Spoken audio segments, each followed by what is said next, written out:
A revolução começa com você. Vivemos tempos de transformação. Nosso estilo de vida não pode seguir do mesmo jeito. Nossa economia, baseada na criação infinita de produtos, precisa repensar sua cultura. Os ciclos da natureza nunca estiveram tão descompassados, e os impactos desse desequilíbrio não podem mais ser ignorados. Em nenhum outro momento da história da humanidade, a atitude de cada indivíduo foi tão crucial para criar um novo estilo de vida como agora. É hora de experimentar o poder da não-ação, ressignificar nossa relação com o consumo, refletir antes de acumular o que não vai ser usado e abraçar um ciclo de uso mais consciente e sustentável. Quanto menos desperdiçamos, mais preservamos. Quanto menos tiramos da natureza, mais a Terra nos devolve. Se o mundo digital acelerou o tempo, diminuiu as distâncias e conectou inteligências, por que não usar isso a nosso favor? Vamos multiplicar a eficiência que as novas tecnologias nos trouxeram para somar tempo, ampliar recursos e poupar a natureza.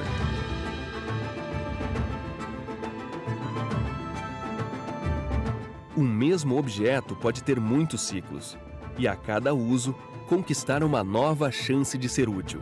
Quando algo parece não servir mais, talvez só precise de um olhar atento para ganhar outra função. Às vezes, é só uma questão de conserto, ajuste e renovação. Cada vez que a vida de um objeto se prolonga, muitas outras vidas deixam de terminar.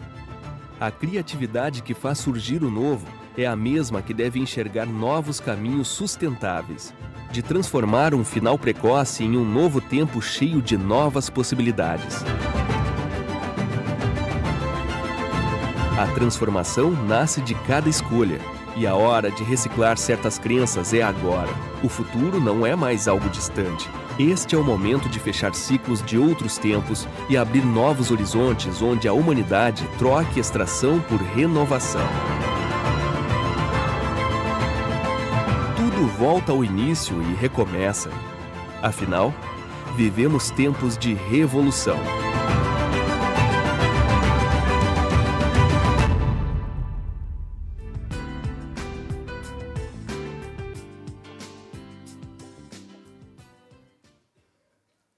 Olá, muito bom dia. Tudo bem? Good morning. Welcome to the acceleration session for educators, from educators preparing more sustainable generations for the Forum 2025. I am a journalist, presenter, MC, and it's a pleasure to be with you this morning. This is an initiative of the Finnish Foundation in partnership with Fiesp, Senai São Paulo, CNI, and Apex Brazil. The World Forum of Circular Economy 2025 is the main global event about circular economy. It's happening for the first time in Latin America, in Brazil, gathering global specialists to debate solutions and strategies for a more sustainable and regenerative economy. So we want to thank everybody present here in the theater and also those who are through the internet. We are online for the whole world. So welcome and thank you all. In order to start, I will tell you how this morning will be. We will have two blocks. The first will have 4 presentations, and then we will have a coffee break, and then we come back for more content, bringing concepts and the practice in education and several levels, and then a roundtable to stimulate further the debate between speakers and the audience. So get prepared throughout the morning. If you have questions, we will have the opportunity to share and solve issues and questions, and so that we can act towards a more sustainable future. So I want to invite, in order to start our program, the Regional Director, Ricardo Terra, of Senai São Paulo, from Senai São Paulo.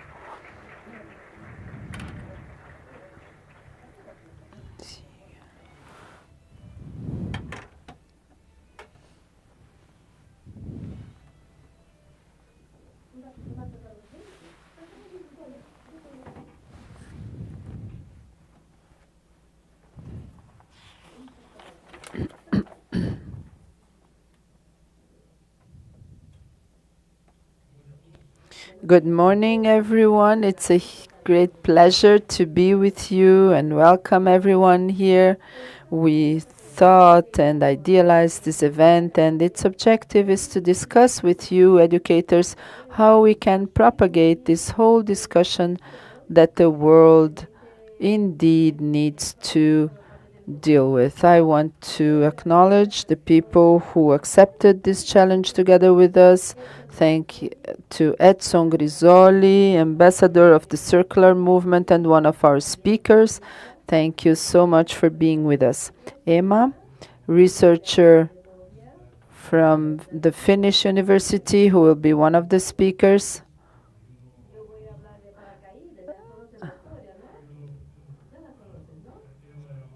Emma is a partner of ours, and yesterday she had the opportunity of visiting a Senai school in Indaiatuba, differently from a lay person. Instead of talking about the equipment, she talked about the relationship between teachers and students and the energy she felt. It was an important feedback from educators to educators. Thank you, Emma. Carla Abreu from the University of Coimbra. Thank you so much, our international guest. Coimbra University is also a partner of ours, and bringing your experience from our mother nation. Johanna, representing the consulate, a Finnish consulate, our friend who is together with us in all challenges. Arsenio is with us as well. Arsenio is the president of World Skills America, an organization that leads the movement of international contests, but moreover propagating all this knowledge and valuing education. So in your name, I want to greet all the Commission of Latin America, Argentina, Peru, all the countries that is with us. Marta Pett, who is with us. Thank you, Marta, for your presence and support in the corporate areas of SESI and SENAI.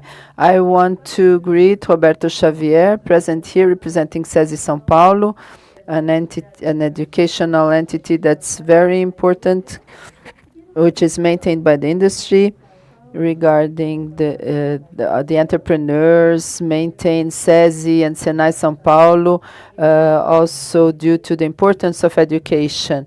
200,000 students in basic education and higher education as well, because there is a teacher's graduation course. In the name of Cássia, Marcelo Durval, Marcelo, Relations with the Market, also speaker and director of our unit in the automotive industry.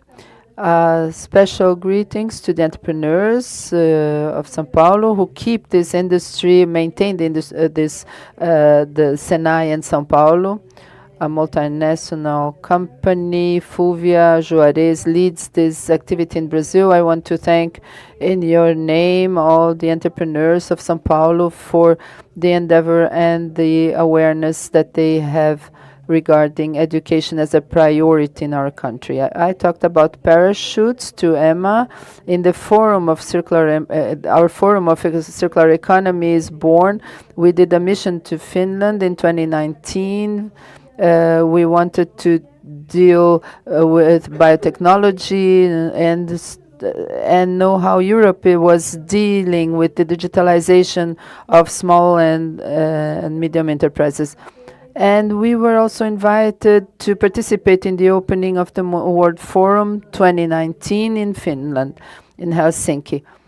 And around 1,800 people were present, and the great challenge at that time was how to propagate this knowledge that was in its third edition in the World Forum, how to roll it out to the rest of the world. And when this was mentioned, and of course also outside Europe, it was centered around Canada, Europe, and Japan. And then I looked at my side, the Swiss and then the German. Also, they talked to us, Osvaldo. We are the only representatives of Latin America here. So let's talk to the organizers. And this is where this initiative was born, the awareness. But it was fundamental because it touched us not only in our mind but mainly in our heart. This opening video is to touch your sensitivity. And as an educational entity, we need to do some things. And this is where our history at Senai São Paulo starts with circular economy. In 2020, we suggested Citra, the Finnish organizer, to do during the pandemic, since it would be digital, to carry out an event in Portuguese with simultaneous translation and also in Spanish for our companions of Latin America. This was done by Senai and Fiesp in 2020 during the pandemic. And to our surprise, and CITAS as well, there were more people in our channel in Brazil than in the World Forum back then. This gave us signal to signal who the people are that are doing this propagation movement. This is surprising us. And then we went further.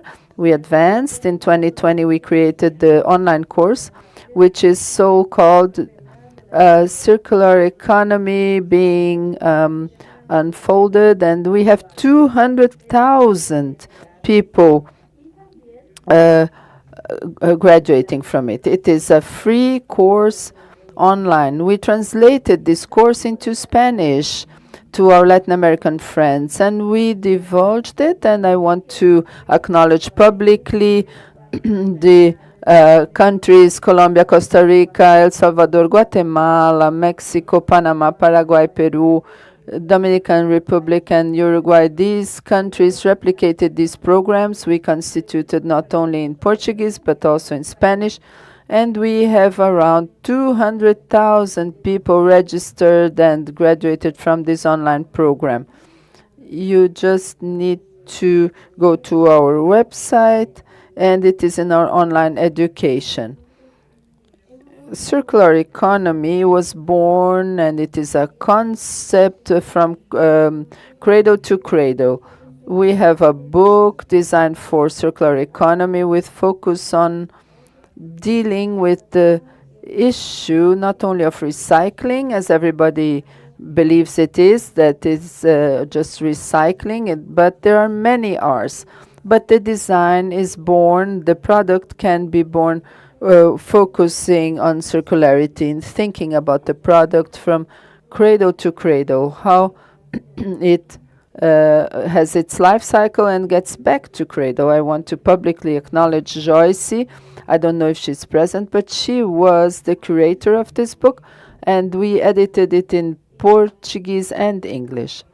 And we didn't stop there. I am going ahead throughout time. In 2021, we started our challenge in the environment of Senai, led by Cássia, our educational manager. We started to work on the theme of circularity in our curriculums, from the basic education, technical courses, and undergraduation and post-graduation, so that we had the maximal impact with the students of Senai regarding this subject and its rollout. In 2023, a new movement on our side, we started then, and we already felt that we were mature enough and we had enough awareness in our country, led by the entrepreneurs. Mainly, we started the negotiation, and here again, public acknowledgement to Citra and the Ambassador Johanna in Brazil, our dear consul, Kari,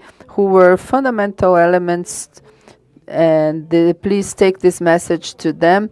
It was fundamental to have their support to people from the consulate of Finland. They were fundamental in this negotiation with Sintra. It started in 2023, and It became a reality as of last Tuesday. In 2024, we launched another action, a book, Circular Economy, a New Business Vision, edited by Senai, a publishing house. So I also want to acknowledge it publicly. It is in Spanish, Portuguese, and English.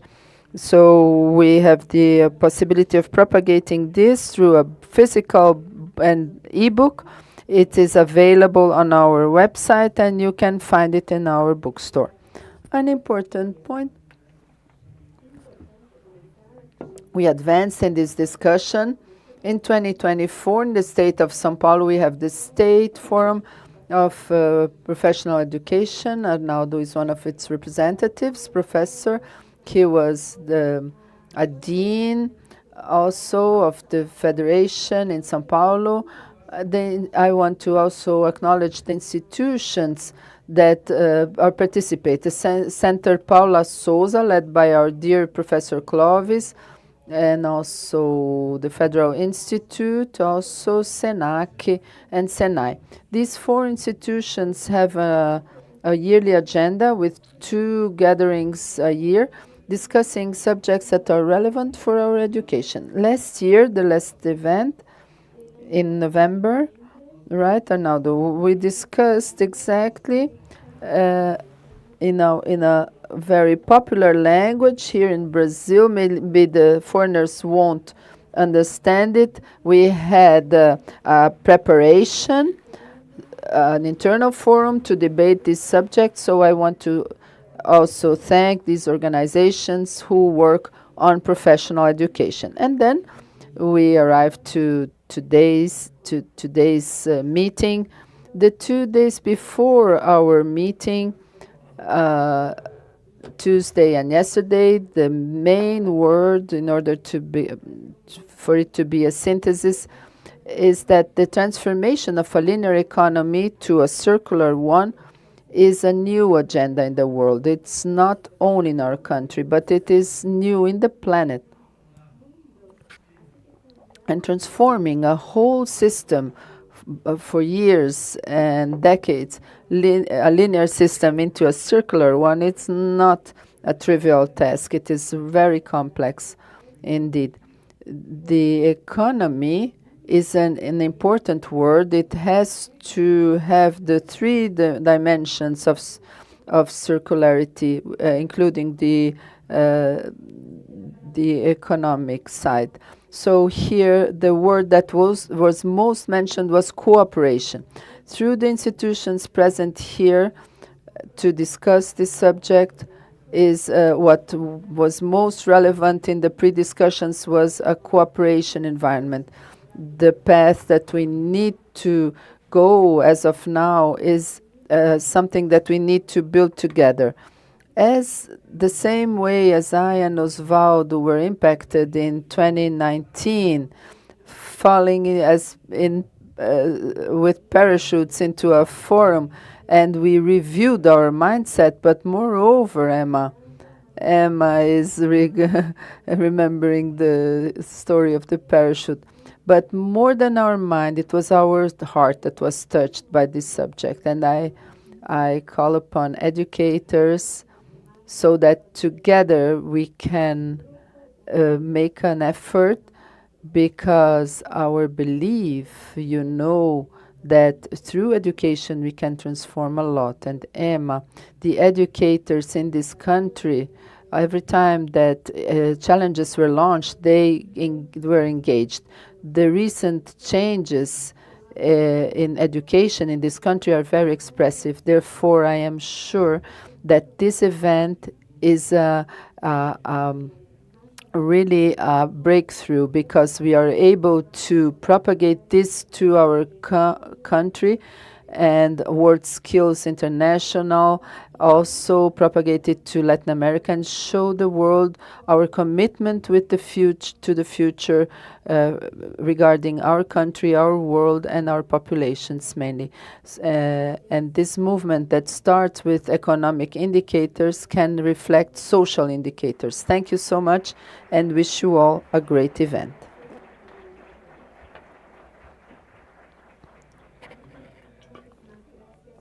Thank you so much, Ricardo Terra, for your words. And as of now, we need to go deep in our knowledge, which is circular economy applied in education. We will understand the global scenarios and their impacts in the world of education. And now I invite Marcelo de Souza, he is manager of market relations from Senai, São Paulo.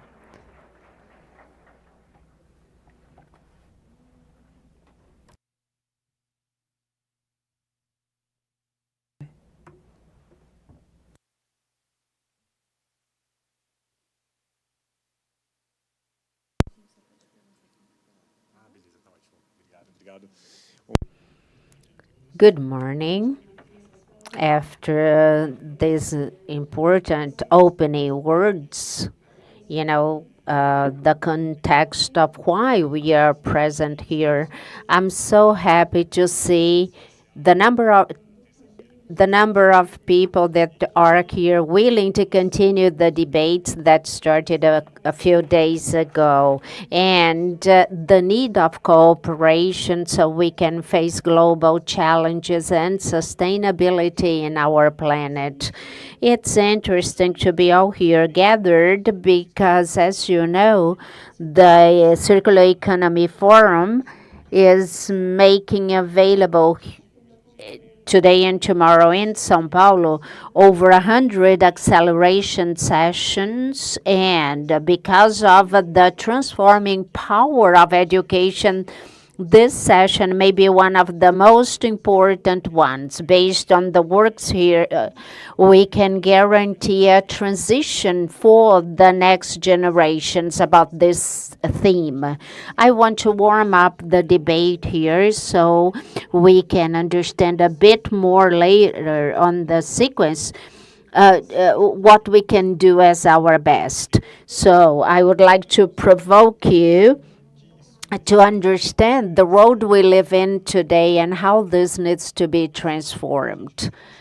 We have here in a global context, the choice of a city of São Paulo, one of the biggest metropoles in the world, to hold this event that was very meaningful.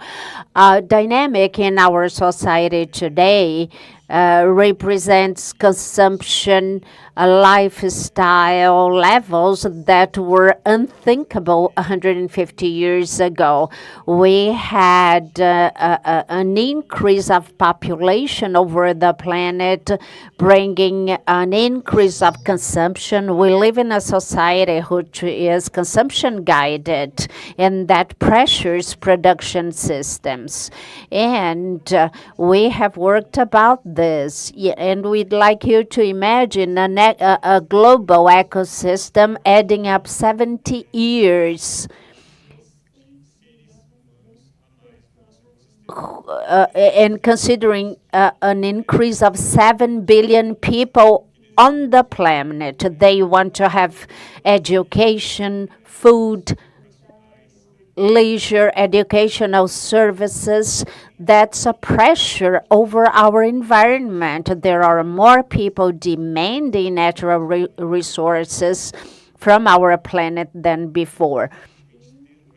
So we have the populational growth, but regardless of discussion about global income inequality, as an average, we have an evolution of the level of income of such populations. The average income level in the 60s, about $400 a year per person, that evolved with knowledge, scientific advancement, and now we have more people in the world with more income to consume.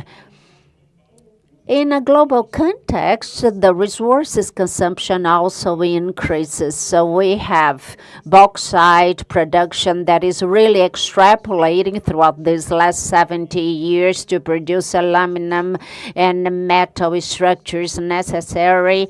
Battery sector, lithium production also demanding our resources, rare lands, also important geopolitically speaking. So we have huge impact, and we have the consumption as a driver producing pressure. So production will happen with more intensity, scale faster, more modern, versatile products, and the extraction from our planet is under the umbrella of the linear production.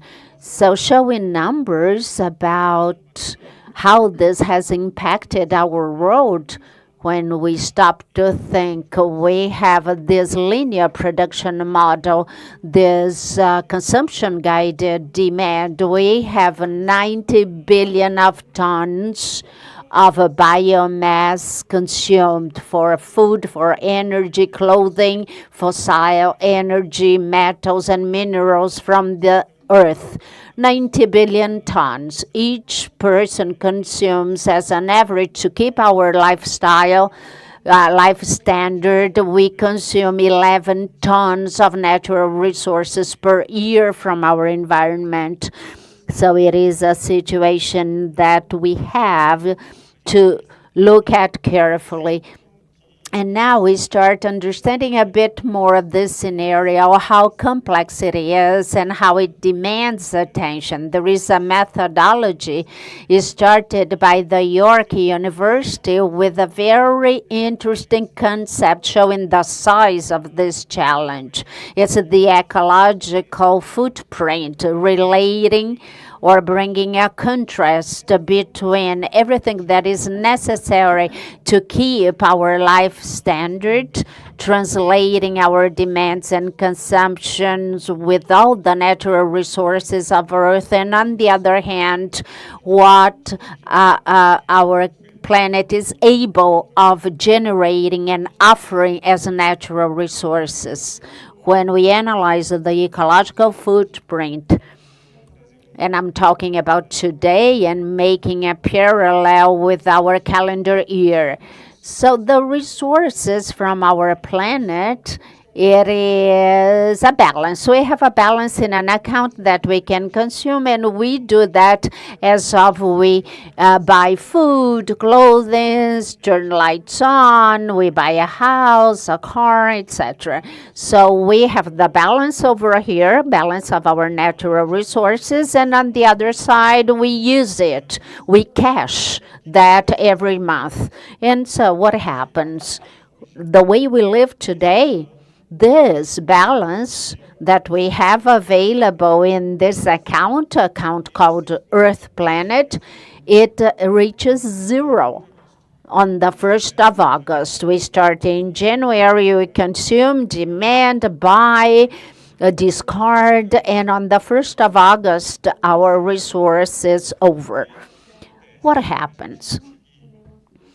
To be able to continue our lifestyle from the 1st of August up till the 38th December, we have to make a loan. We have to get to be to get in debt, consuming resources that the earth is not able to regenerate and bring back to the life cycle. So today, to be able to sustain this economic model, we need 1.7 Earth planets. We have only one, right?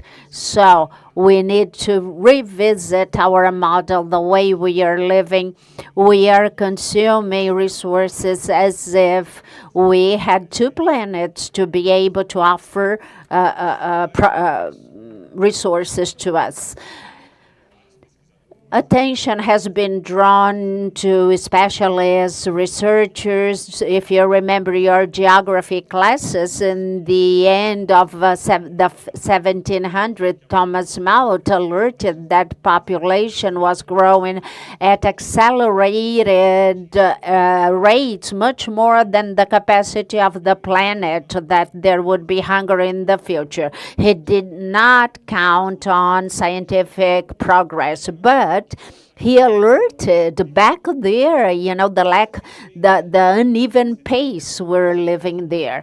In the 70s, a discussion came about related about the limit of growth. Is there a limit to economic growth? In the 70s, some economists debated about this subject, and some new concepts were created, concepts that were established by the United Nations programs for the environment, the OECD. It's the decoupling context, okay? The decoupling idea.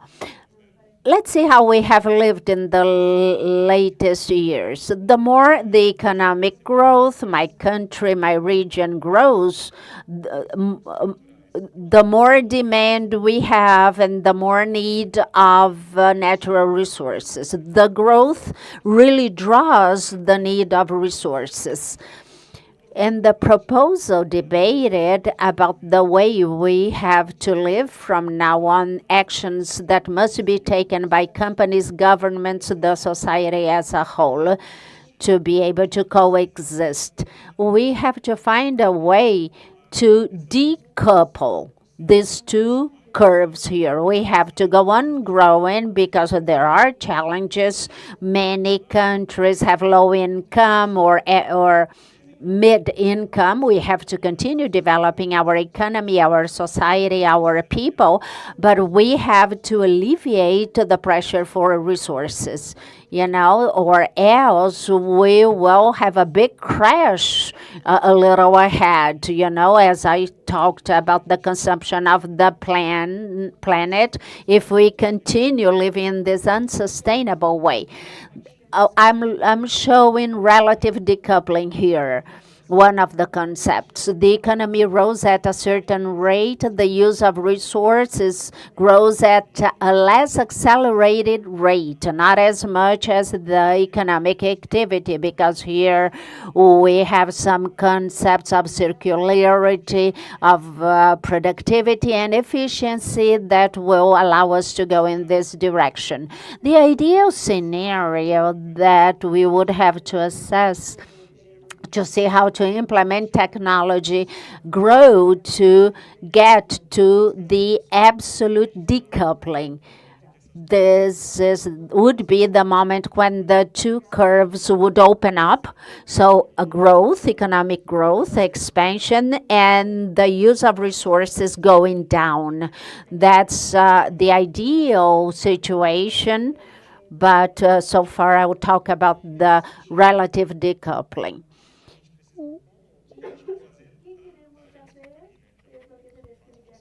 We have the decoupling, right? We need to find a way to coexist the sustainable economic development and the environmental agenda. So we have the circular economic concept that you have heard about, and it is the strategy, the tool, and the solution to put all concepts in practice. Circular economy brings the component of creating value, the way I extract an element from nature, I manufacture it, I put that into a production line, I sell to the final consumer, but I will retain value throughout all phases of the process with business models that will reuse and redistribute what I have produced, keeping value in the looping, renovating products, manufacturing them, recycling them. This is the proposal of how we have to work. And talking about economic activity under the sector's point of view, the industry is a key factor because they create and they will have to recreate the values to our society. This is a very important point relative to the value pyramid we are talking about. This image is here for us to debate about circular economy and how it's leading the world. We have the Circular Economy Foundation working on circularity metrics for specific countries. The information is that Brazil have a specific report for national statistics. And then let's see what has happened with the global scenario. You can see that the global scenario is challenging, becoming more and more challenging because of new trends. We need, within the circular economy aspect, we have to use less our natural resources to alleviate pressure in our environment, and we have to be intelligent and use what we have available for a longer period. We need to use all the technologies that we have being able to produce to help our planet to renovate, renewable energy, renewable raw material, keeping the value in the circuit. And remember, the 90 billion tons extracted, it's non-metallic materials, 42 billion tons metal, 9 ton fossil fuel. Also, you can see the number, how we see that into our society, the growth of renewables, the use of renewables, and also in this data here, global data, based on the United Nations data, the use of circularity metric, we have only 6.9% of all the flow that I mentioned that should be added to the looping, to be kept in the circularity. 6.9%. Is it good or bad? When we analyze data, if we have 1.69, that grows, but if it comes from 8 or 9, there is a drop trend.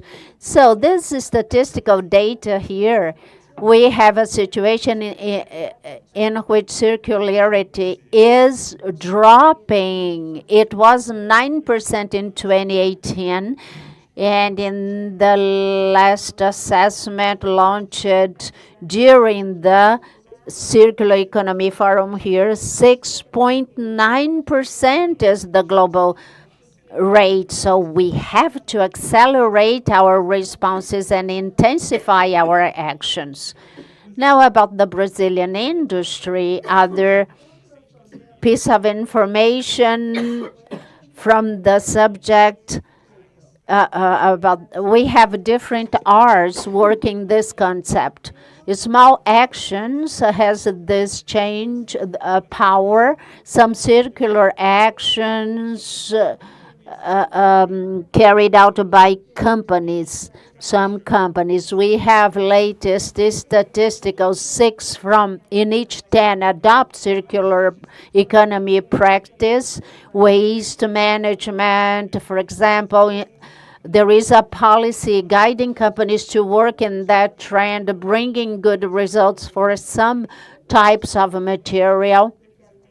This really has drawn the attention of some European leaders, showing how they were impressed about the maturity of the Brazilian industry over this subject and the strategies that have been used. Recycling is the most known subject, repairing of products that you can negotiate, sell to society, to be able to make a repair whenever necessary, to incorporate all other materials called secondary materials, not only virgin ones, to prolong the useful life of the goods, reverse logistics, shared solutions, and how to work with new businesses models offering not only a product but a service to the client.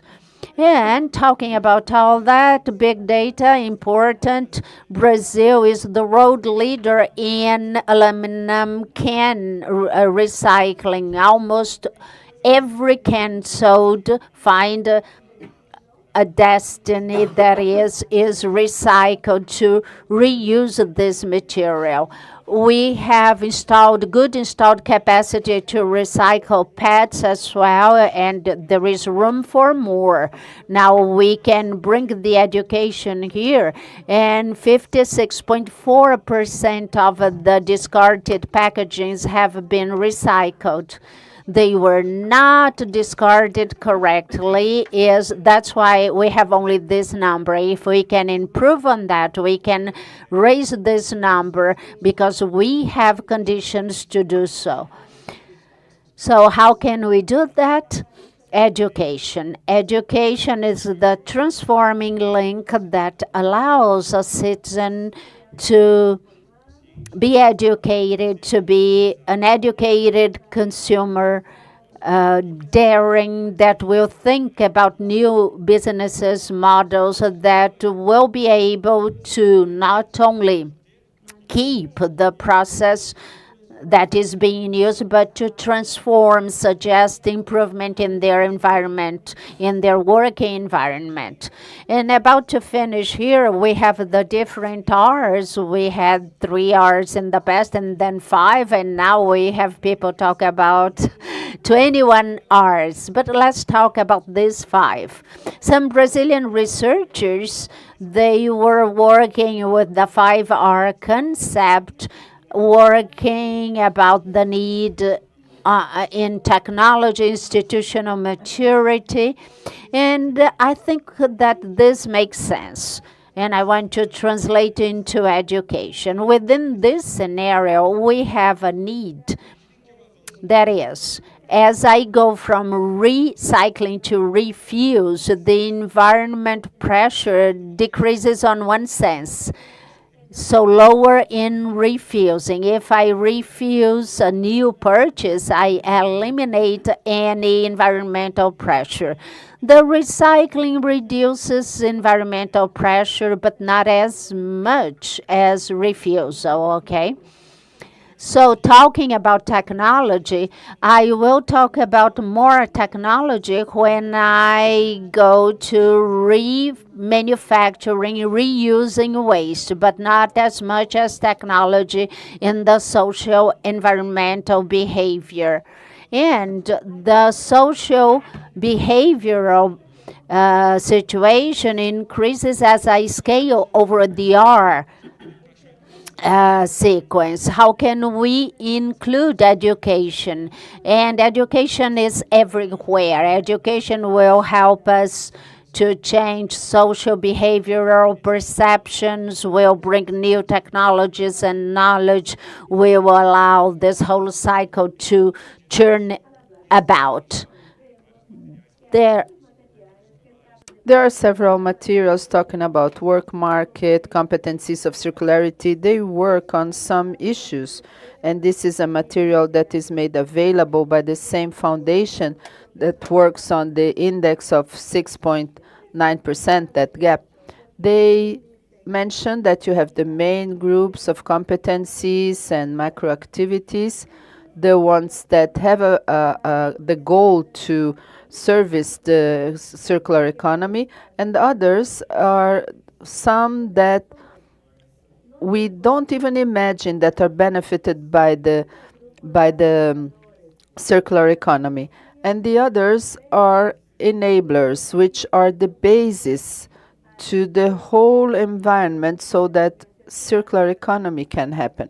An interesting thing is what the enabling capacities are to go ahead with knowledge and strengthen it. This is the role of educators. So here a little of our of our role as enabler. Here, some recognized examples that will work on the main groups as well as in the enablers, and highlighting that the message and the great role is with you, teachers and educators. You need to have the dynamic of your action today. All the work that you will carry out is relevant for this whole process. And finally, just to also open this subject to our speakers, we are in a very auspicious momentum. We have an industry that understands and takes actions in this sense, and we are starting to have regulatory frameworks in this sense. We have the strategy approved last year. This strategy created a national forum of circular economy, which debated with the ministry, industry, civil society, reaching a document with 5 axes, 18 objectives, and 70 actions. The axis 2 is the one that we are very capable of contributing with, which is innovation, culture, education, and generation of competencies.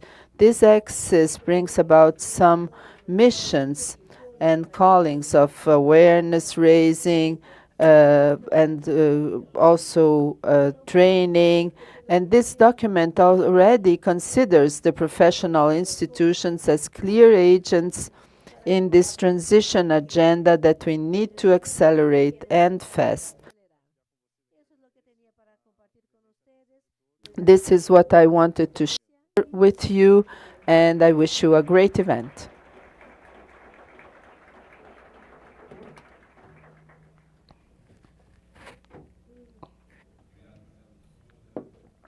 Thank you, Marcelo de Souza, for your presentation and also for recalling the 3 R's. And it's great to see how we developed as society and how we have now a critical mass that's so important to have a better world. Now, Edson Grandizoli, Ambassador and Coordinator of the Circular Movement, talking about education for circularity from theory to practice.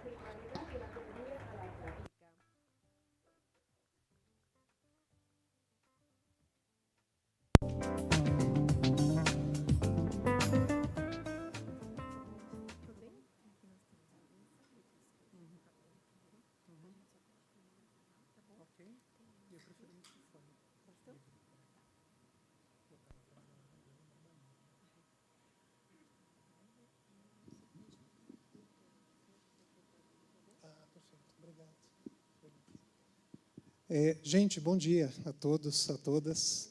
Good morning. It is very different when you come up here. Wonderful to see this auditorium so full. And first of all, I'm very thankful for this invitation to Senai and the whole team that guaranteed my arrival here. And I also thank the Circular Movement for making it possible to talk about education and culture in circular economy. Teachers were mentioned. When I am introducing myself, I always say that I'm teacher.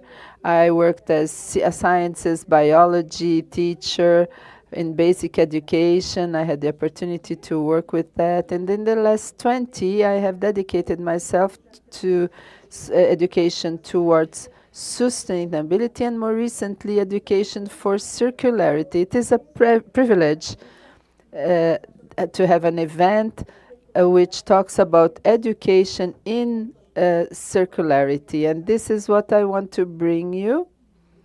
And I don't know if anyone heard any presentation of mine. All of my talks start with this presentation. This is the only image in the world that everybody recognizes, our own planet. This wonderful image was taken in 1972 from within the capsule of Apollo 17. This was the last one from the North Americans to go to the moon. This picture came as a film. Many people might not know what film is anymore. Analogical machines, they also uh, revelated the picture, which people might not know either. And this was the illustration that was on the main newspapers and magazines in the whole world at that time. It was the first time to see the face of our planet all illuminated and highlighting the African continent. And at that time, the movement that was gaining strength more and more used this picture more and more, not only to talk about the beauty and also the oneness of our planet, because this was the only one in which we found life according to the parameters that we know. It is a privilege to be in the only planet in our universe that has life.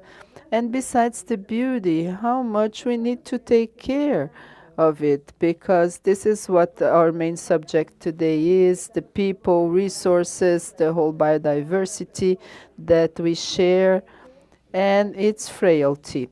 People who used this picture in the 1970s and 80s use it until today, those who are part of the environmental movement, to talk about the care that we need to take towards our planet. And the question that has pursued me throughout my life is how we have dealt with our planet, how we have treated our planet, since it is so special. And this is also my question. Marcelo brought some indicators about the limitations that we have surpassed constantly. So there are many alternatives, many ways for us to treat our planet increasingly well. And as if I had talked to Marcelo previously, but in all forms of circular economy, we need to talk about the indicators that have been created in the last decades, which are the planetary limits or indicators. Ecologic footprint, Marcelo already mentioned. I brought a little different graph showing that in the beginning of the 1970s, we surpassed the use of resources and generation of waste that one only planet would be able to deal with. As of then, we have needed more and more with resources and counting on the metabolization of waste. Today, we, as Marcelo mentioned, we need 1.8 planets in average to sustain our lifestyle. So when we talk about average, it hides an important thing that is inequalities. There are people who consume a lot. If the whole planet was North American, we would need 5 to 5.5 planets. Since we are Brazilians, we need about 2. We also surpassed. But of course, there are people who consume a lot and others who consume almost nothing. So the average hides the social, political, and economic inequalities on the planet. Another indicator that Marcelo also brought and is the overshoot, the overload of the Earth. And the background started in 1990. The day of overload was 7th of December. I will use the same metaphor. As of the 7th of December, we entered the limit of our credit card or our check. Here I was far from the light. So from 7th of December 1990 until 2024, we see that this date is coming sooner. But there in 2020, we improved somehow. Yeah, we only need a pandemic, then everything stops, economy stops, everybody stays at home, emissions decrease. So in 2020, this overload happened a little later than before. But in 4 years, we went back to the 1st of August. So we the economy, consumption started to be higher, and then exactly on the 1st of August we have 6 months in blue, so to say, and 6 months in red. Another planetary limit that I also like to show comes from a study that started in 2009 by the Resilience Center's researchers from Stockholm. They have followed 9 planetary limits. In 2023, which was the last version of this study, it's clear we can clearly see that we surpassed 6 to 7 of these limits that have been studied. Integrity of the biosphere, climate change, climate of the land use. Here we can say in Brazil is the deforestation, changes in the drinking water, fresh water use, and geochemical cycles and new entities. The microplastics are part of our bodies, water flows, and our food chains. So the microplastics are here. They will not abandon us so soon. And I have dedicated myself to climate change in the last 10 years, and I could not mention this graph, which shows the abnormality of the warming of the planet since 1980, as you can see here. This graph is strange. It starts 0, half a degree, and so on above what it was. So how much we raised the temperature in the last decade? The temperature is clearly rising. In the last years, the scientists are trying to discover how the temperature went 1.5 degrees up. In 2015, in the Paris Agreement, we promised ourselves that we wouldn't surpass it, and in 2024, we were 1.64 degrees above the pre-industrial era. This temperature elevation is affecting mainly people who are in bigger vulnerability, indigenous peoples, traditional peoples as well. This quick increase in temperature seems to have to do with the elimination of sulfur in ship in the fuel. In 2023, there was a legislation saying that there couldn't be any more sulfur in the fuel of the ships. But that pollution helped to reflect part of the solar radiation that affects the Earth.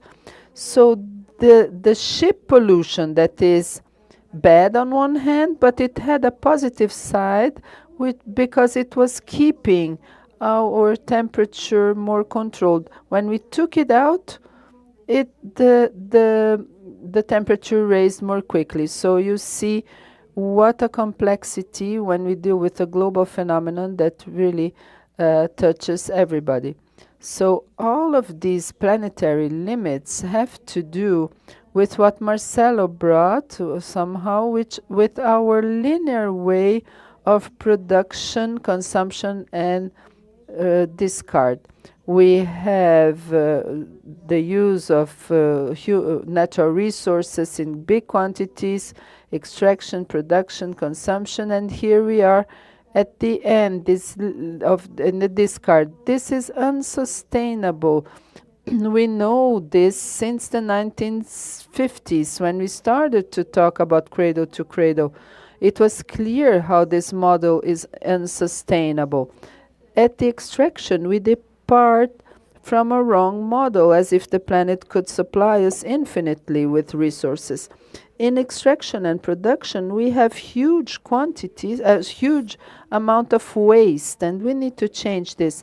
At the consumption end, we have consumerism, which and again, one part of the population can consume a lot, another part nothing, and the programmed obsolescence, which makes you change your cell phone and your computer within a certain period of time.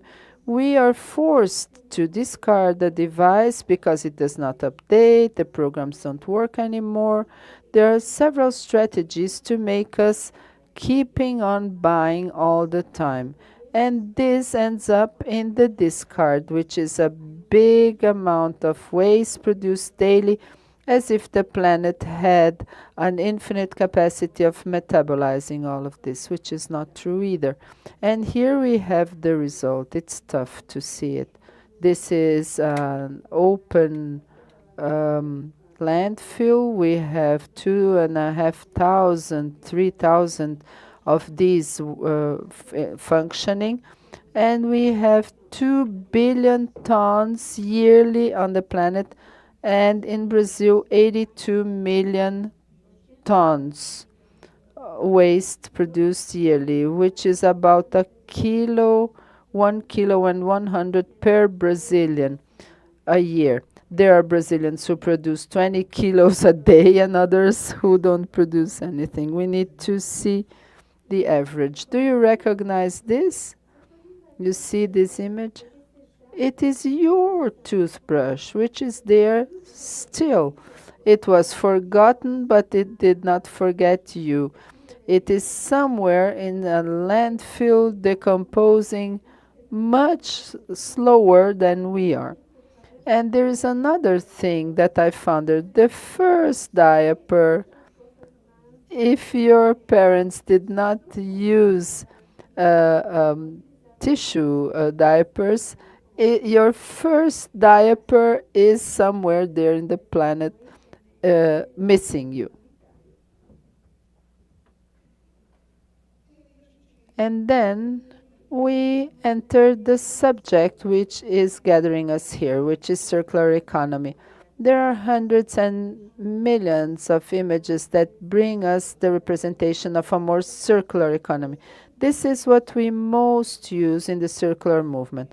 We involve since the extraction of the resources, raw material obtention, going through design, production, distribution, consumption, repair, collection, and waste, and part of them we are unable to recycle. This is reject. We expect to have the increasingly better technologies to be able to reuse, and also what the recycling, which is what Marcelo mentioned. We are still in recycling. We need to go to reuse, rethink, refuse, reject, and all the other R's. I just put 7 out of the 21 that Marcelo said that exist. These are the ones that we worked more on, and we have talked very little about this, which is regenerate. As a biologist, this is a very important R for me. We are talking about education. My field is basic education, so I will not read this all for you. This is a dialogue between the different phases of the circular economy we have, and a dialogue with different abilities and competencies from BNCC. BNCC is the national base, curriculum base, the main guiding document for the Brazilian education.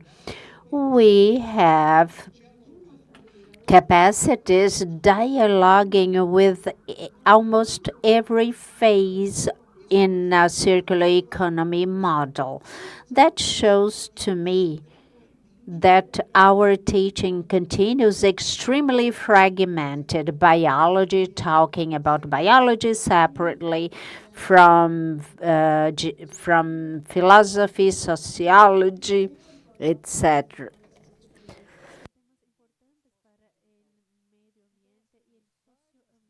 These are important things that are related. We have a circular economy forming a cycle that adds knowledge, that stimulates interdisciplinarity, dialogue between different knowledge. So I like the circular economy idea because it aggregates, it fosters the dialogue between every subject that nowadays is approached in an isolated way. Problems are systemic. We need to educate people for a global, systemic, and integrated model.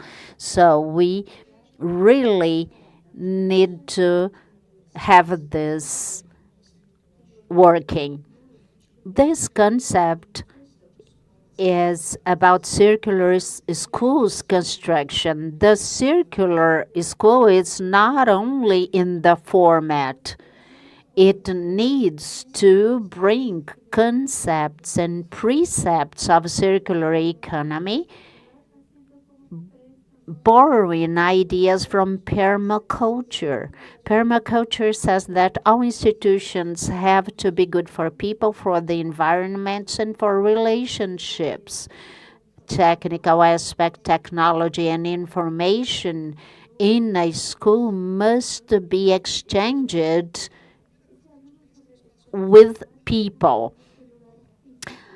We we think about planting, recycling, collection, water capture of rainwater capture. We think about that when building a school, but if the physical space does not dialogue with the curriculum, that's useless. Young people will look at that wonderful, beautiful, but there is no critical and integrated discussion in the curriculum. Why do we need all that?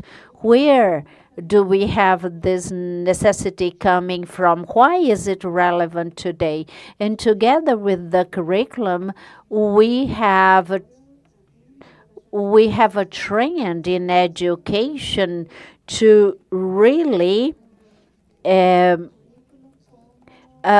pasteurize the curriculum. So we have a riverside community using the same curriculum that is used in São Paulo.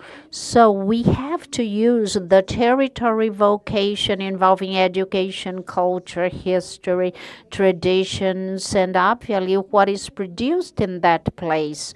The industries, the business people work in a certain way in that territory. And we have to remember people, how is this community involved in such a process? And then to close this, so I have some bullets here talking about a few subjects that can be approached. So we have biodiversity, social technology, waste management, conscious consumption. That's for physical space. Curriculum, we have interventions, methodologies, interdisciplinarity, co-creation in the territory, the context, culture, diversity, inclusion of different knowledge, and community democratic management participation. Ricardo talked about collaboration, so dialogue, conflict management, and care. So there are two pieces of work, two words that I would like to take with you. A territory, school, or community needs collaboration. If there is no collaboration, nothing happens. And two words that are key in circular economy: everyone has to feel responsible for the well-being of the whole community, country, and planet. This is called co-responsibility. In a circular economy, if one link of the whole chain is not responsible for that part, we do not have a circle. Every actor, every player, every subject has to be responsible. And the last word is regeneration. As a biologist, I like this word.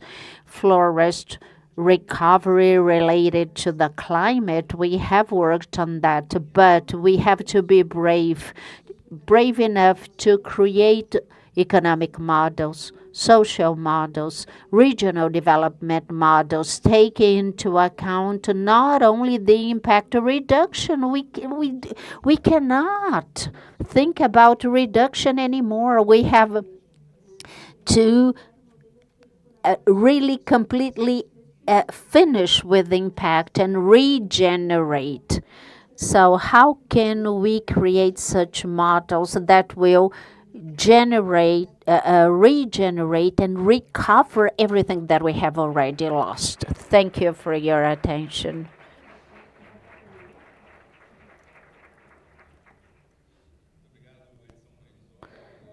Thank you, Edson Grandizoli, for your contributions. It's so nice to hear about the BNCC here, our educational basis, and everything that has been shown here.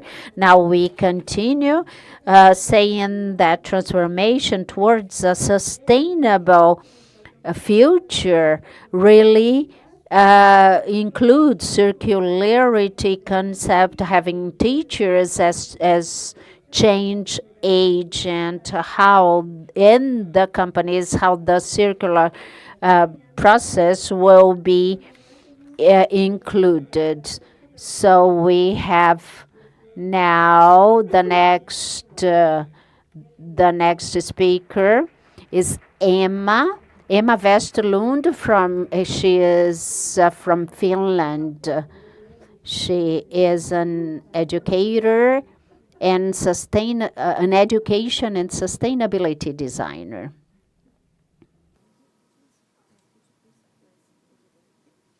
So press there first, to there. And then when I want it to go forward, this. Forward this way. Okay. Just right there, okay? Always there. Okay. So, but will come now in the... Okay. Good morning. I'm really happy to be here. I hope you all got the phones if you need them, or the translation if needed. And thank you so much for the invitation. I hope that next time I can come with the paraglide that I was talking about, but not this time. Educators. I've understood that many of you here today are educators or working within the field of education. We are really, really important. I have worked within education for my entire life, or well, not my entire life, but my entire career at least. And that is the best possible environment to work with change. And up until now, we have been talking about change in a way that is something that belongs in the future, and we need to change. Teachers have always changed, and education has always changed. But now, in this time we're living in, change is actually needed, and it's needed fast. And then education and educational institutions are absolutely crucial, because we are in the position of impacting so many young people and also professionals in like continuous learning or other learning processes. We impact so many people every single day. that responsibility is enormous, especially in a time when change is needed rapidly. So on the path from linear systems to circular ones, we need to not only have the knowledge, because knowledge is obviously not enough. You saw in the two previous presentations that we know a lot of things, but we still keep acting like everything is like it used to be, or that it's okay to take and take and take and consume and consume and consume and just waste. Because that is what we have, or many of us, I can't say as we as humans, because that's not true. It's mainly the high and mid-income countries that are responsible for the situation where we are today. We have consumed and waste way too much more than the planet can take. So where we stand today, we need to stop doing that. It's very simple. And in order to stop doing that, we cannot only have the knowledge, we have to have the understanding for why we have to stop. Because it's very comfortable. Those of us who are privileged enough to have this good life that comes with consumption, we're not really willing to let that go, because why should we? I mean, why would I like to let go of my comfort just because of future generations or someone on the other side of the globe who's having a difficult time because of the state of the planet or how the planet are at the moment? Well, it's difficult for me to let go of that if I just have the knowledge. Because we humans, we are not based on knowledge. We don't act knowledge-based, unfortunately. We are acting based on emotions and based on what is easy for us and what is comfortable. So therefore, an attitude shift is absolutely necessary. We need to work with attitudes at the same time as we work with knowledge. Of course, technology is really, really important. Of course, all kind of development when it comes to new solutions, it's very, very important. Renewable energy, that is one of our main focus areas in the university where I work. That is so important, but it's not enough, because no matter how much new renewable energy sources we come up with, if we don't slow down the consumption of energy, nothing will change. So we need to have a mind shift in how we look at consumption and what is success, for example.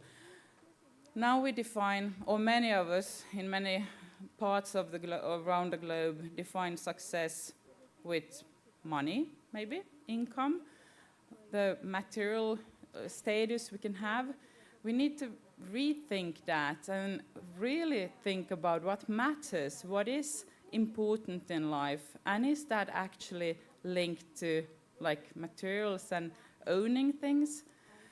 Of course, for some who have not yet had the privilege to live this good life, that is absolutely crucial. We need to balance the social inequalities around the globe. Some should consume more and some should definitely consume less. And when it comes to education, this needs to somehow go through everything we teach. It needs to go through everything we do. And now let's see if I can manage to... No? Okay, well then I live without the picture. I just describe it. Imagine that when you teach, or when you have something that you want, you have a choice to make. Imagine two different perspectives, three different perspectives. These three. Apply this image to everything you think, not only now waste, because true circular economy is not about waste management. It is about how we, in the first place, use materials and how we consume them. And this now includes also, of course, fossil fuels, because we need to totally get rid of fossil fuels.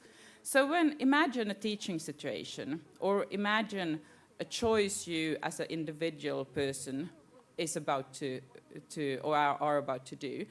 Imagine or have this picture in front of you when you make that choice, or when you teach your subject, or when you do your work.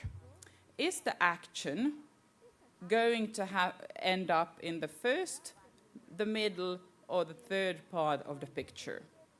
This should somehow guide us through everything we do and everything we teach. This is a very simplified picture, I know that, but it's still usable when thinking about how and what we teach. And talking about teaching, it's like there is a risk when we teach that we still teach, even though we know we should move towards circular economy and a more sustainable future. We have been talking about that now for many years already, and we all kind of think it's very important. Most schools and most universities and educational institutions around the globe has kind of strategies saying that this is very important. We need to do the green transition. We are for a sustainable future. But still, when we actually do it, many of us, if we really critically thinking about what we do and how we do it, we still kind of educate for a linear system. Most of the like the degree programs we have, it's still feeding the linear system, because that is how it's always been, and that is how we are used to do it. And circular economy and sustainability isn't something, it's not an isolated subject that should somehow be put on top of everything else that we teach. It should more be like rain pouring through everything we do. Circular economy is not a subject, it's a way of being, and that is why we need to totally change what we teach. So I want you all to imagine, if you're not a teacher, then use it on a strategical level, and if you're not within the world of education, then you just have to apply it on your work or your private life. Think about the choices you've made so far today. Where did they end up? Think about the work you will do later this afternoon. In which path of the picture will that end up? Think about your life. How large part of your life is ending up in which part of the picture? This just to play with your, or of course I'm provoking you, and that's my purpose here, and because that is why the change is not happening, because most of what we do on a daily basis ends up here. We take something, we use it, we waste it, and it will never be used again. If we don't change that system, we will destroy the planet to a point where we have reached no return. And we can't let that happen. And that is why education is so very important. Unfortunately, we are still on a global scale in a situation where not everybody even get the basic education, but still, education is a really important piece in this puzzle to be made to make a more sustainable future. So what are the key aspects of changing education? It is not easy, I know. Education can be really frustrating, because it is slow. If you want to change, the processes are really slow and difficult to drive. And it's also uncomfortable, because as a teacher, I want to be expert in the field that I'm teaching. It's really uncomfortable to walk into the classroom and not being really sure about what is the solution. And when it comes to circular economy and on a broader perspective, sustainability, at the moment we don't know the answers. We are in a time of learning, meaning that we, as teachers, we have to be willing to go into situations saying that, okay, this is the situation, it's not really looking good, but we need to solve this, and we have to look for the solutions together. And for example, the climate crisis is not a problem to solve. It's like a symptom of an imbalance that needs to be corrected with our way of being. So it's not like a separate problem that we need to fix. We need to redo everything we are and do. And that means that we also need to redesign our educations. And this takes time, and the problem is that we don't really have time, so we have to act very quickly. So we have to start to become really practical here now. We have to start with our curriculums. We need to rewrite them, because if you really look into your degree programs and your curriculums, course plans, whatever, most of the actions they, so to say, encourage in what they teach will probably end up here in the first trash bin. Just to give you an example to explain what I mean, we have redesigned our bachelor's degree program in graphic design to be less about market communication and encouraging consumption, to be more focused more on critical thinking and visual communication in a complex world. So we have kind of shifted what we teach the students, because we need to teach them to become really critical thinkers in this time. So this can be done with all subjects, somehow to have this rain pouring, the rain of circular economy pouring through all the curriculums we have. This isn't an easy process. It takes time. It has to have steering documents, policy documents supporting this process. So that's where we have to start, because if we don't do that, nothing will happen. And it's not enough with just adding a course of circularity or a course of sustainability, because that will not change. Then we will still be at a level of maybe reaching, in the best of cases, circular economy being like 10% of the total economy. You saw a moment ago that the curve is going down there, even though we have been talking so much about circular economy now. So to actually have that change, we need to change all our curriculums. It's difficult, it takes time, it's a really difficult job, but there are a lot of roadmaps and reports on circular economy to guide us through that process. And it needs to be done today. So you know what to do in the afternoon when you leave this room. And then, secondly, all teachers need to have this training. And it's not, as I said in the beginning, it's not about knowledge. It's about actually feeling the need of this change. And the only way to get that feeling, like this emotional engagement and the change in attitude, is to actually learn about the situation. You have seen now in the previous two presentations, you have seen facts, you have seen percentages, you have seen pictures showing curves going down and up and things like this. But I'm quite sure that you still, maybe the picture with the trash, like the lot of trash that we saw, that might have touched you somewhere. But seeing the graphics and hearing the numbers, we're not really, even though they're really terrible, we're not really able to take them in.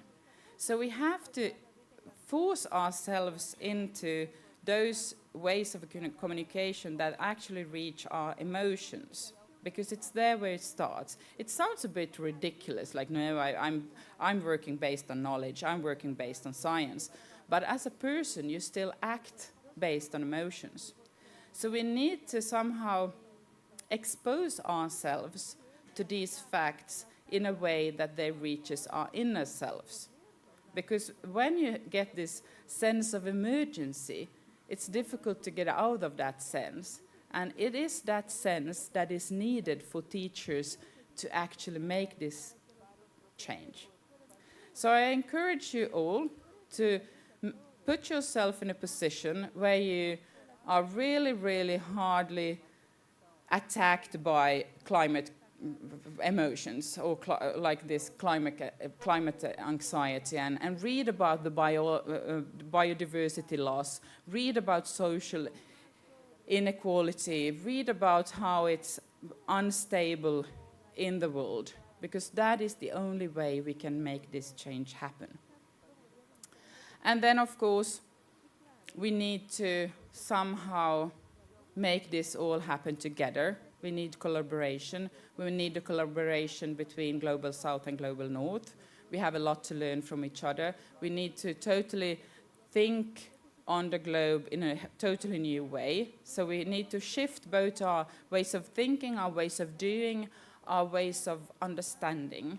And this is really, really important that we go through this process, because if we just continue as we have done the last few decades, we will not have a good future to give for future generations.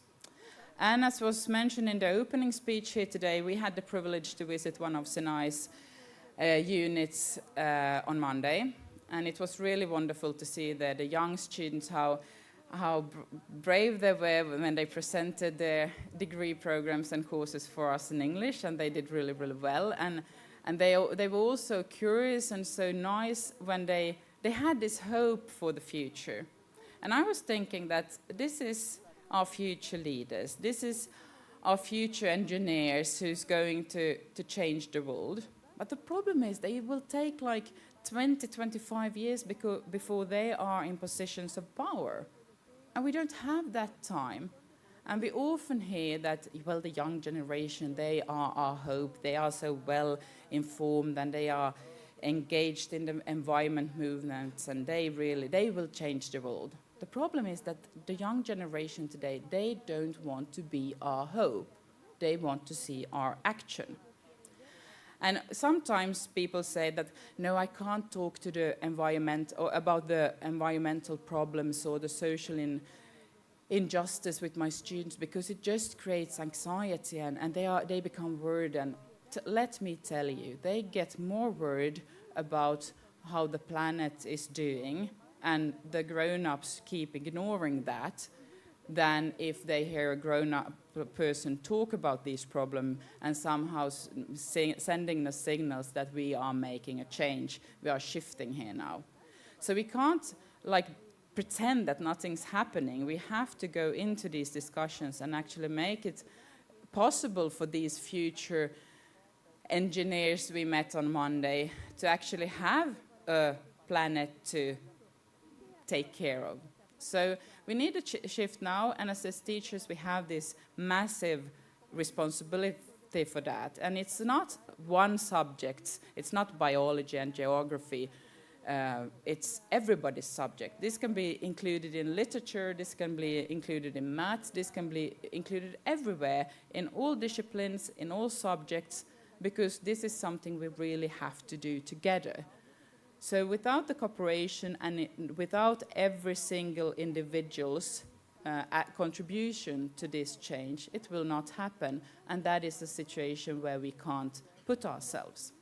So, ending with, keep this picture in your mind and force yourself in the choices, in the actions, in your teaching, in the strategies you make, in the work you do.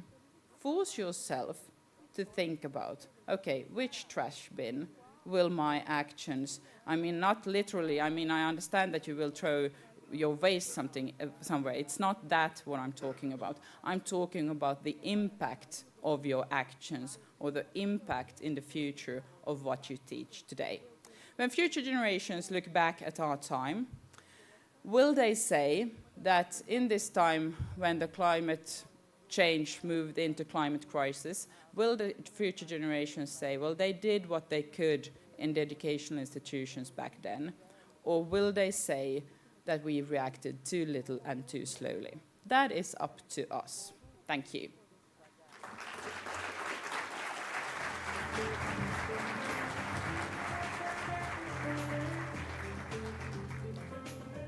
Muito obrigado, Emma Westerlund. Bom, Thank you, Emma Westerlund. Before the coffee break, I have two messages. First, it will appear on the screen. There is a QR code. We have been discussing this issue. Tomorrow there is one more event. Everybody is invited. You can enroll in this activity and participate in this event, in this full event-loaded week. We come back at 10 something. I will not say exactly what time, but you will signal when we will continue with our presentation. Please take your belongings for the coffee break. We expect you back for the second part of this event. See you soon.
Após o nosso coffee break. Já já vamos recomeçar.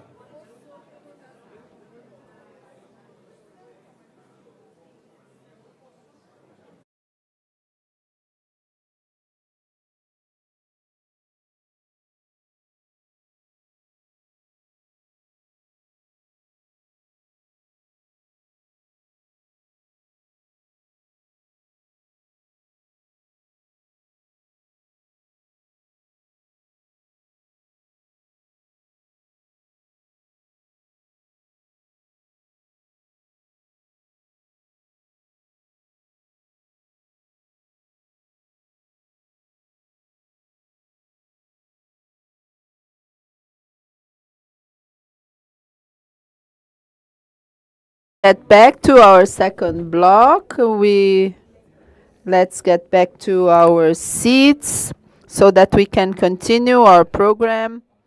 Our next presentation is about the strategies of circular economy for an innovative course. We will not.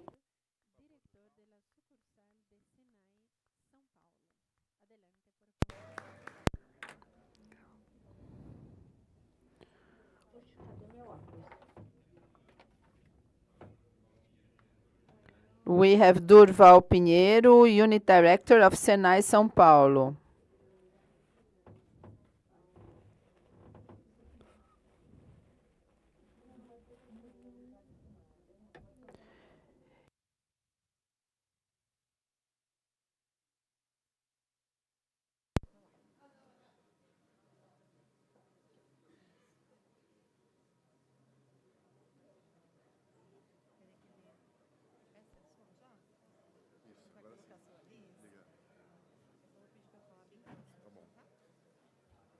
Muito bom dia a todos. Obrigado pela oportunidade de. Thank you for the opportunity of sharing with you the strategy of Senai São Paulo for education about circular economy. This strategy was developed under the leadership of Professor Cássia, our educational leader at Senai, and is executed by Guilherme Dias and his team. For the execution of this strategy, Guilherme Dias and his team. I want to thank everybody present. I want to congratulate our leaders for incentivizing this important technology, the broadening of this technology. I want to thank all the directors present and you, managers and educators. As I said in the title, Circular Economy for the Training of Innovative Circular Economy, an innovative professional training qualification, sorry.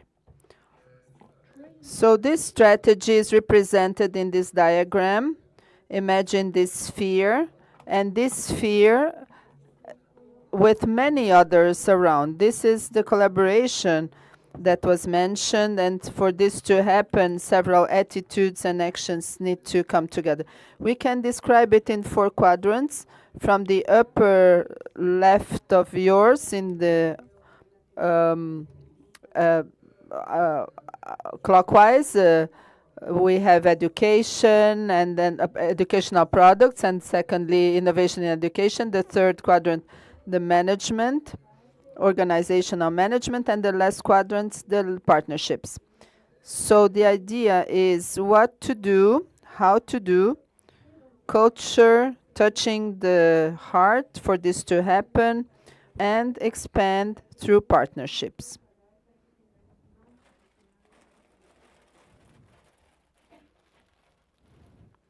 Talking about the first quadrant.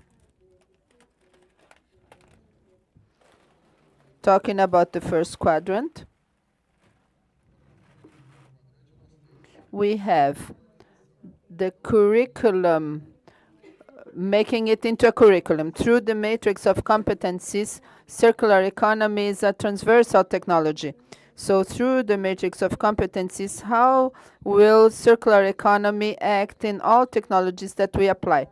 And the expansion of the portfolio. So we, Senai, we are active in all types of courses, capacitation, graduation, developed for society and industry, undergraduation, post-graduation. So how will we expand this in our portfolio? Talking about the making it into a curriculum. We have a matrix of competencies, including decarbonization, circular economy, application of the concepts of circular economy. The expansion of the portfolio. Here we have some examples. This was the creation of circular economy applied to the industry, the management of ESG, the management of decarbonization processes, and online teachings with these courses with over 200,000 registrations in circular economy and 13,000 in unveiling ESG. In the expansion of the portfolio, some other courses that we can observe: the foundations of circular economy, cycles of return, ecosystem in the project models. It is important to design the product for circular economy, accelerating transformation for circular economy, and value generation in circular economy in the business models. Talking about the second quadrant, we talked about the first, which was analyzed by the team of energetics and educational engineering, what to do. The second quadrant is how to do. So it is about innovation. It was mentioned by Professor Terra, the circular economy is something new, circular one. So this demands innovation. So first we need didactic resources. What are the technologies that we will apply in teaching to support this technology? And also graduation of teachers, teachers training, how to apply the circular economy in the educational pole. We have some resources for didactics. We have process simulators in welding. In the beginning of the course, this is when the student most emits CO2, so he learns, and this way he can avoid waste. Shared rooms, like for example, a room where dynamometer is used, teaching how to do the, it can be accessed by any unit of Senai and internet in any region of the world. Didactic plans, virtual libraries, all of this brings a reduction of consumption. Out of those 9 R's, rethink, reuse, all of this can be used. Training of the teachers.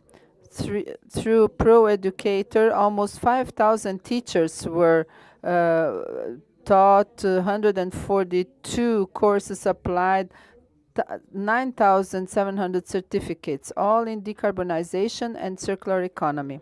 So we said what to do, how to do through innovation, and how to make this be effective, touching people's heart through the culture, through a change in culture.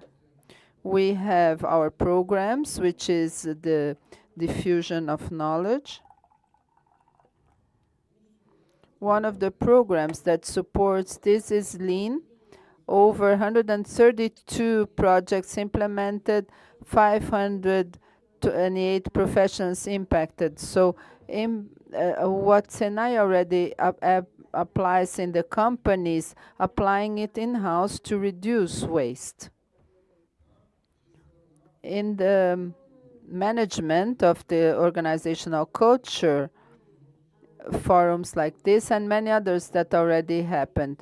Mobile unit training students, scientific production by UniSenai.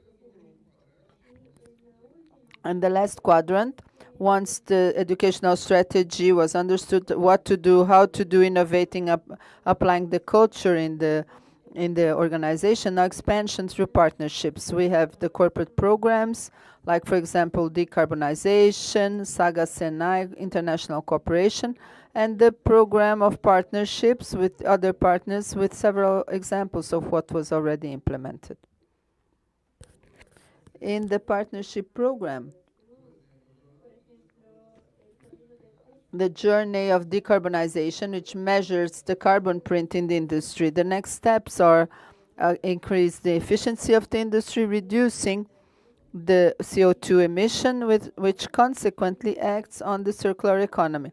But in order for all of this to happen, we need education. We need to do what to do and how to do. So these are the courses that support the application of the decarbonization process.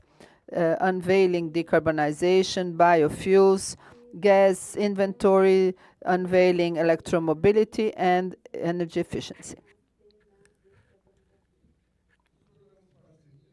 In the partnership programs, the SAGA program, it takes to Senai the pain of the industry, what difficulties they have. And then with teachers and students, these challenges are solved, developed, bringing effectiveness and contributing with circular economy. In the next slide, we have examples of partnerships and projects that were developed, development of sensors to prevent, to forecast flood.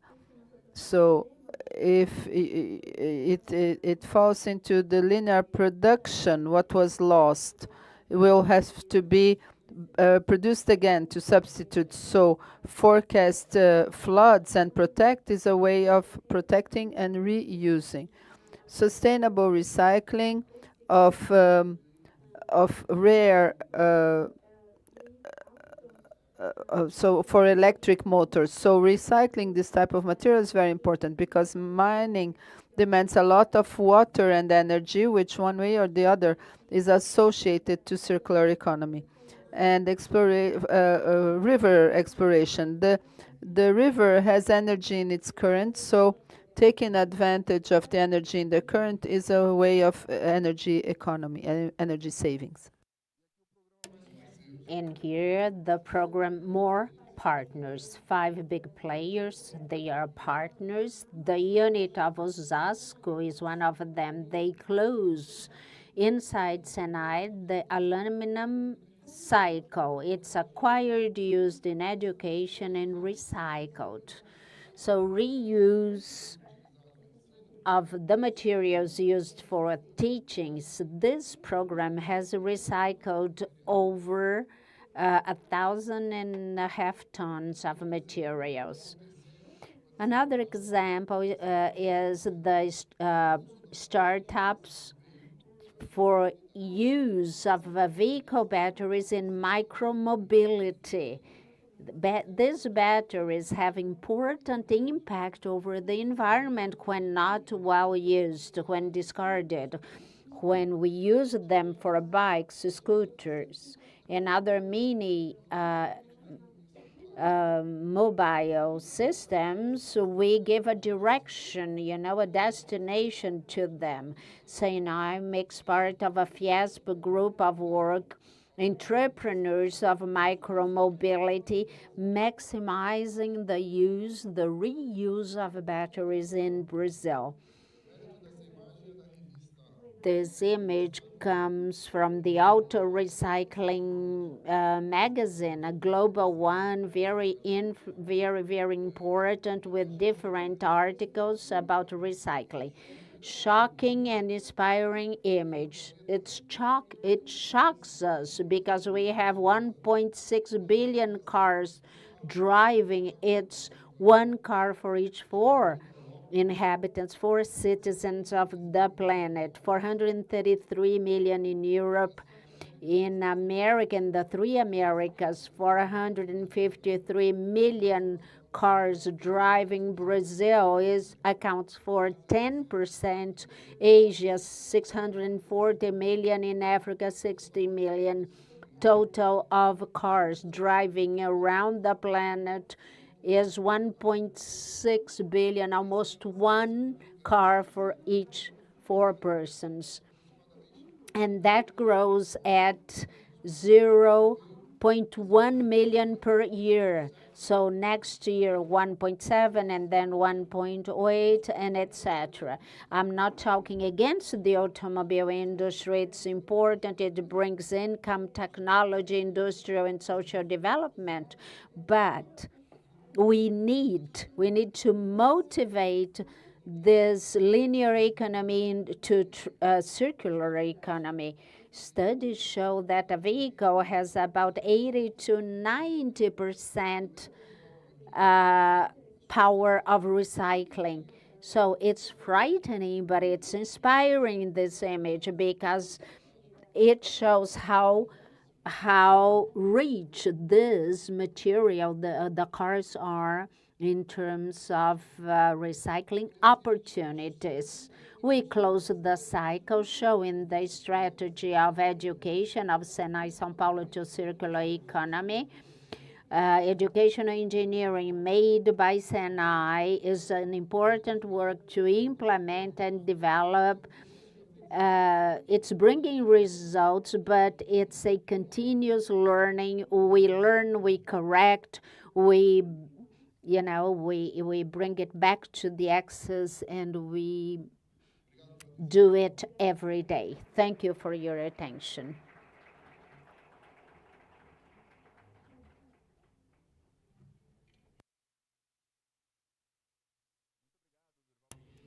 Thank you, Durval Pinheiro, Director of Unit, Senai São Paulo. So many examples of practical application of what we have talked about here. And we now go to Portugal, because in the Coimbra University we have engineering initiatives with the circular economy.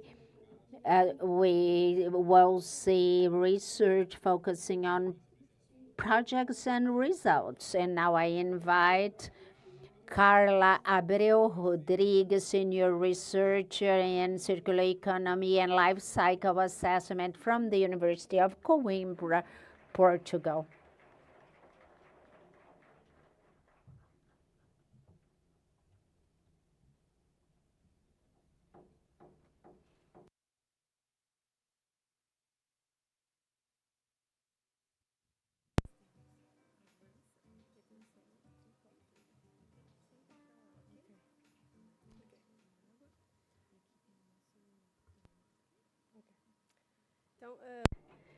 Good morning. I hope you can hear me well. It's a great pleasure to be back here in Brazil. I thank for the invitation from Senai and all the care you have had, with my trip to this event. I apologize for my accent. Portuguese from Brazil is so much more beautiful than the Portuguese of Portugal.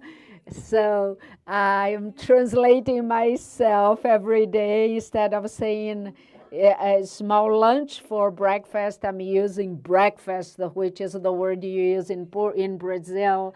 So I will talk about the experiences we have had in the Coimbra universities in these areas, right? So the presentations today helped me with my presentation. The overcharge day you talked about. This day will be on the 28th of May. We are about to reach the limit of resources.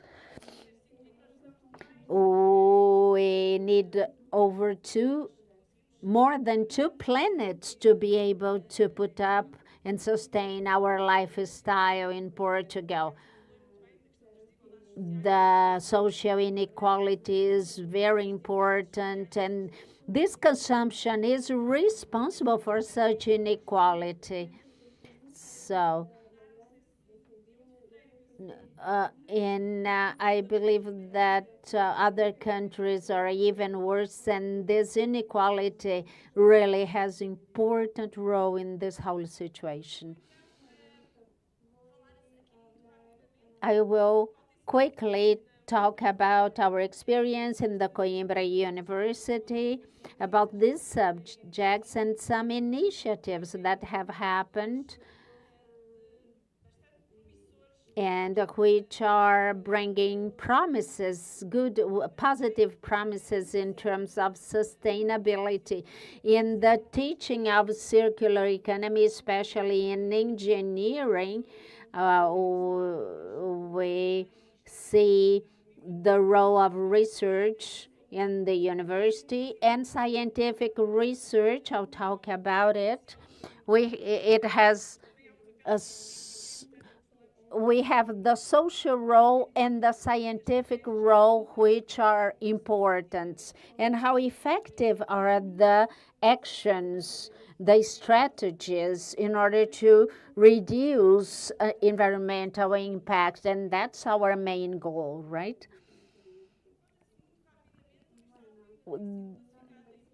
Coimbra University has been classified as the most sustainable one in a very important place. I mean, ranked very well. And we have had good classification in terms of sustainable goals. That's how they classify the rates, right? The levels. So to eradicate hunger, the industries, we have good classifications. And also food waste. We fight really, and we have many initiatives to improve that. UC Share is the meals that are not used. They are redirected to people who have some sort of vulnerability. We can buy meals and donate to students who have economic problems. The amount of food, sometimes it's in the cafeterias, in the restaurants, at schools, sometimes we have a lot of waste, and the university has really struggled towards that. Health and physical activity also very important for this objective. We have had many initiatives from the employees, the workers, the students. Many people support the workers of the university in terms of physical and mental health. I'll talk about our experience as teachers, as students. We have different departments promoting the relationship with the industries, and we also have the creation of startups. We have one directed to circular economy, and we have really great hope with them.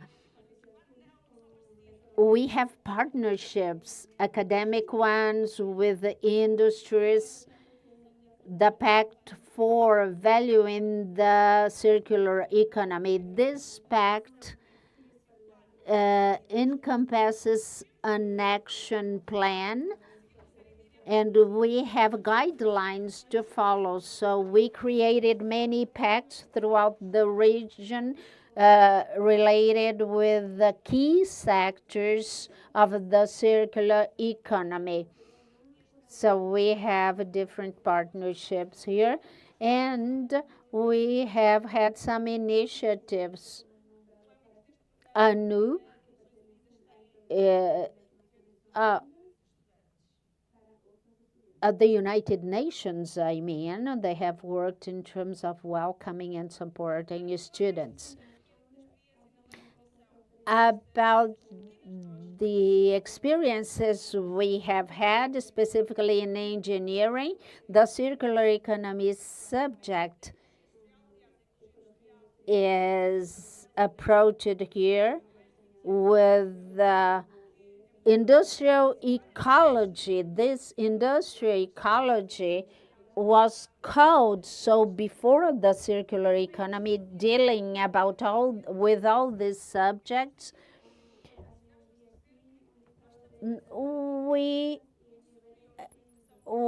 have higher education, post-graduation, and there we teach these subjects a lot. And we have discussed here how important it is for all subjects being taught in basic educations. Many times students get to master's degree without ever having heard about sustainability, circular economy, environmental problems.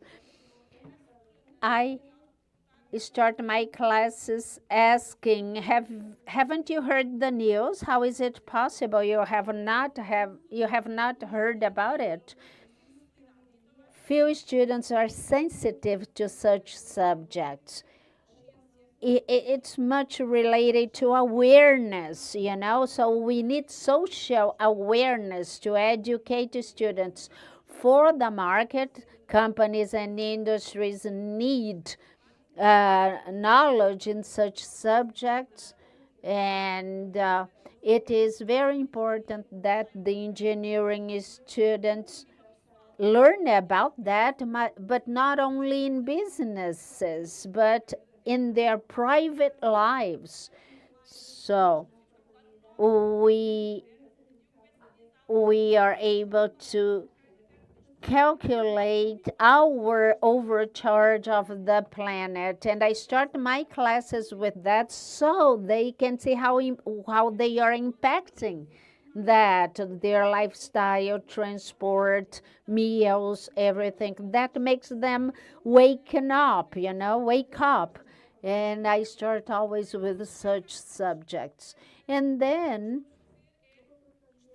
we have practical cases, many companies and businesses models which are circular with success. So we discuss that, and we discuss the model, we criticize them. Sometimes we use products, we study their life cycle. So I propose an improvement of the life cycle, and that's becomes very positive to discuss critical science, to see how to find solutions. My area is the life cycle assessment. We impact studies of such strategies over the product, the environmental impact of reusing, recycling. We have heard here how these strategies increase the environmental impact. So we assess the impact that the strategy has in its reduction. And then we introduce symbiosis. How can we create symbiosis in ways to use within our unit? And the students are stimulated to think about the strategies to be used inside the campus of the university, but also creating partnership with institutions to promote circular economy inside our campus and to involve our students.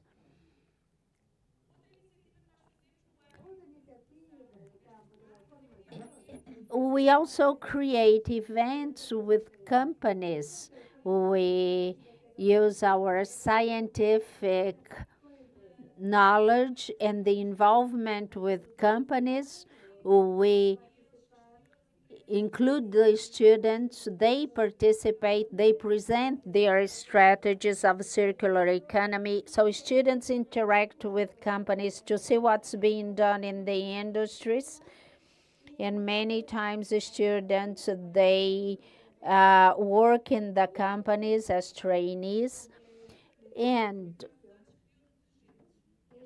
we have the development of detergents made from natural raw material. I'm sorry, it's made of reused or used oil. So this chemical engineer student created a product that is being used nationally speaking.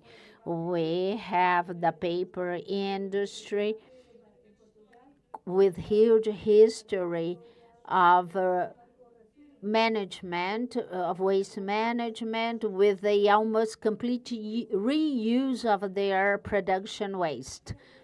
Artificial intelligence to foment this type of business. We have a company created in the university creating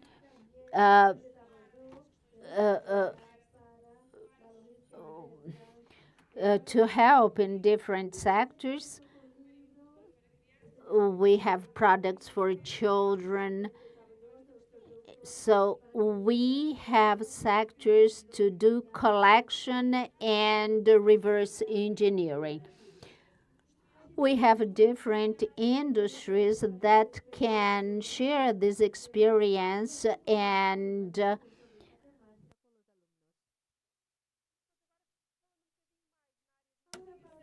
so we really work to support such initiatives.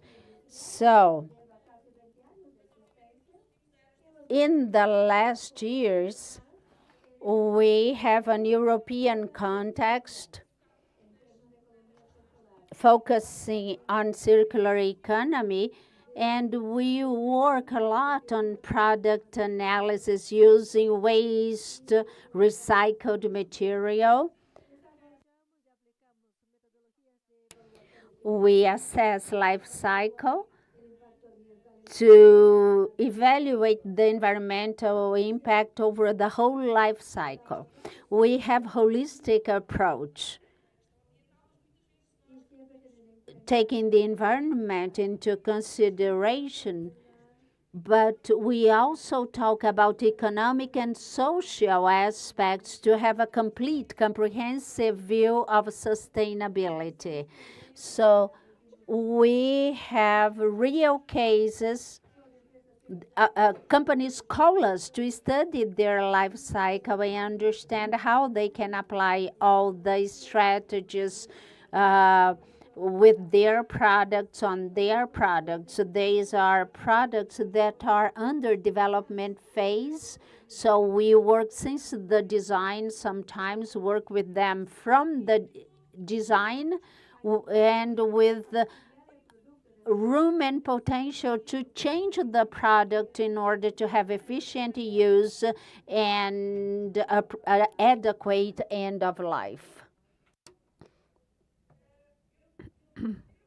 I don't have much time. We have many projects, some of them at the European level with several partners, but we have several national ones. All of them involve at least 3 or 4 industries who bring their cases of study. And as I said, we have been focusing on bioproducts, some that have some biological waste incorporated. And this has been our focus in the last years. For example, those 2 projects on the right, we had about 20 companies involved in this consortium, all of them interested in incorporating these principles in their products.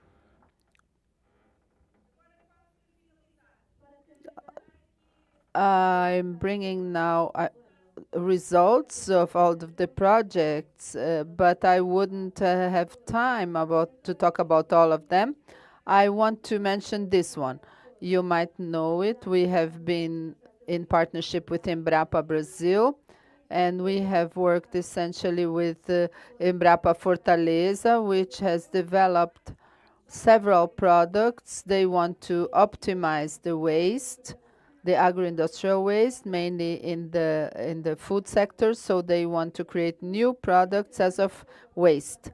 We had some projects. I will mention quickly what it was to create biofilms using waste from the mangoes seed stone.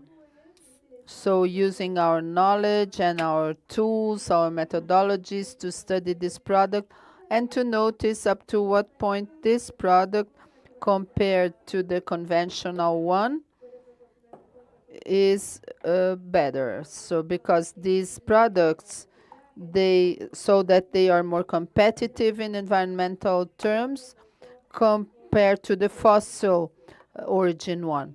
So this is we need to guarantee that when we do circular economy, it will reduce environmental impact, but it has to be picked up at 500 kilometers using a truck that has huge environmental impact. At the end, the environmental impact will be higher than the virgin product. So we need to consider the whole chain. So we don't need to be fundamentalists. We have an objective here, and we are all in a mission. I see this. And we also need to notice when we want to apply these principles that they are well applied. And this is what we do in our center to guarantee that when we do studies about these products, we guarantee that we are choosing the option that has the least environmental impact. And if not, what are the critical points of this product? How can we reduce the environmental impact? So this was one of the projects with Embrapa. We have several partnerships with them, and this was to analyze a polymeric film that is being developed in Fortaleza through the mango stone. And the challenge here, we are working on products that are on lab phase to take it to the market. There's a lot of challenge, and this is when we come in with our technologies to guarantee that they have the least environmental impact. I hope I haven't disturbed much. It was a pleasure to be with you.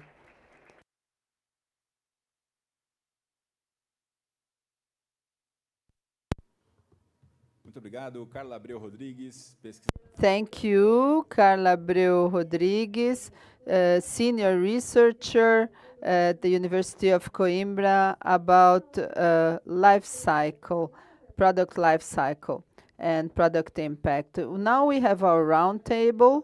We have our guests who will debate about the implementation of circular economy in education with strategies and actions that are being practiced. You will see a QR code. You will be able to point your cell phone and send your question about this whole morning. We discussed many subjects. We have practical examples from other places, so you can send them the questions. And you can please participate. Now let's call our guests to come up to the stage in this last presentation. Cássia Cruz, Educational Manager of Senai São Paulo.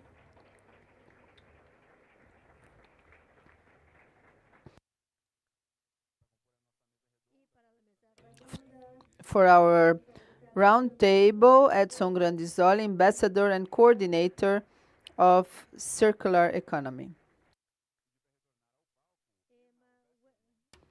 And Emma Alvesterlund, designer of Applied Sciences from Finland. Durval Pinheiro, Unit Director of Senai São Paulo, please come back to the stage. And Now we also call her back, Carla Abreu, senior researcher from the Coimbra University in Portugal. And you can all participate by pointing your cell phone to the QR code, sending your question. Now I leave you with Cassia and wish you a great debate. Good morning, everyone. Thank you so much for everyone's presentation, in this acceleration part. We had 2 intensive days of discussions about challenges and solutions about the subject of circular economy. The acceleration sessions, especially, are the more practical conversations to bring actions that can cause impact and carry out the solutions and improvements expected and change the pointer. So today we brought this conversation from educators to educators because we know how difficult it is after we take all the theory and examples of best practices, put into practice into our school units and our day-to-day in the schools. So I have very little time. The biggest challenge in all our this gathering because we wanted to have a longer conversation, but I will make only one question to our guests. All of them already went deep into their subjects. We will leave the QR code for you to ask questions, and we commit to send you the answers that we are unable to answer here due to time. So you were the first here. Thank you for sharing the concepts of circular economy. You were very didactic. It's easier to understand when a specialist shows what it is and what can be done. I would like you to share with us. You brought a model of circular school and what can be done regarding the physical part and the adaptation of curriculum. I would like you to tell us. We know about the heterogeneity of in Brazil. Our schools are not standardized. There are places with more, others with less difficulty. I would like you to tell what would be something wrong that any school would implement, what is not to be done, thinking that what shall not be done would need more than an hour. But there are many actions at some schools that we have followed. We see that they frustrate the community and the educators from the point of view of not reaching the results nor the engagement planned. A first path that sometimes works but many times not are top-down initiatives that come from the management coordination, teachers and students this way. So when we plan a project, a program, or even a one-day event in the environmental week, that we do the programming and the planning in the most horizontal way possible. As I mentioned, regarding the co-responsibility, it shall naturally invite to a more horizontal planning, directors and even students planning together. I heard in my career many times, I made a vegetable garden in my school and the students in principle liked and participated, but after July, everything died. People abandoned. So this is very common and recurring, not only in a vegetable garden in a school, but for many other actions. And the horizontality in decisions, I mentioned, did you ask your students if they wanted to make a vegetable garden? Sometimes it is the teacher's interest, but not the students. So this horizontalization in planning of the actions in order to guarantee more engagement. And when everybody participates, it makes sense to everybody. And then people get more engaged.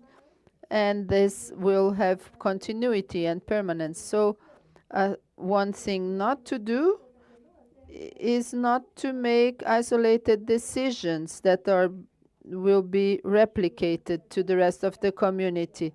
And this is possible for everyone, making a good planning and including everyone to collaborate. Governance issues are very important, and the school must be democratic, participative, and must be actively listening to. So this is where people learn to take to their lives afterwards.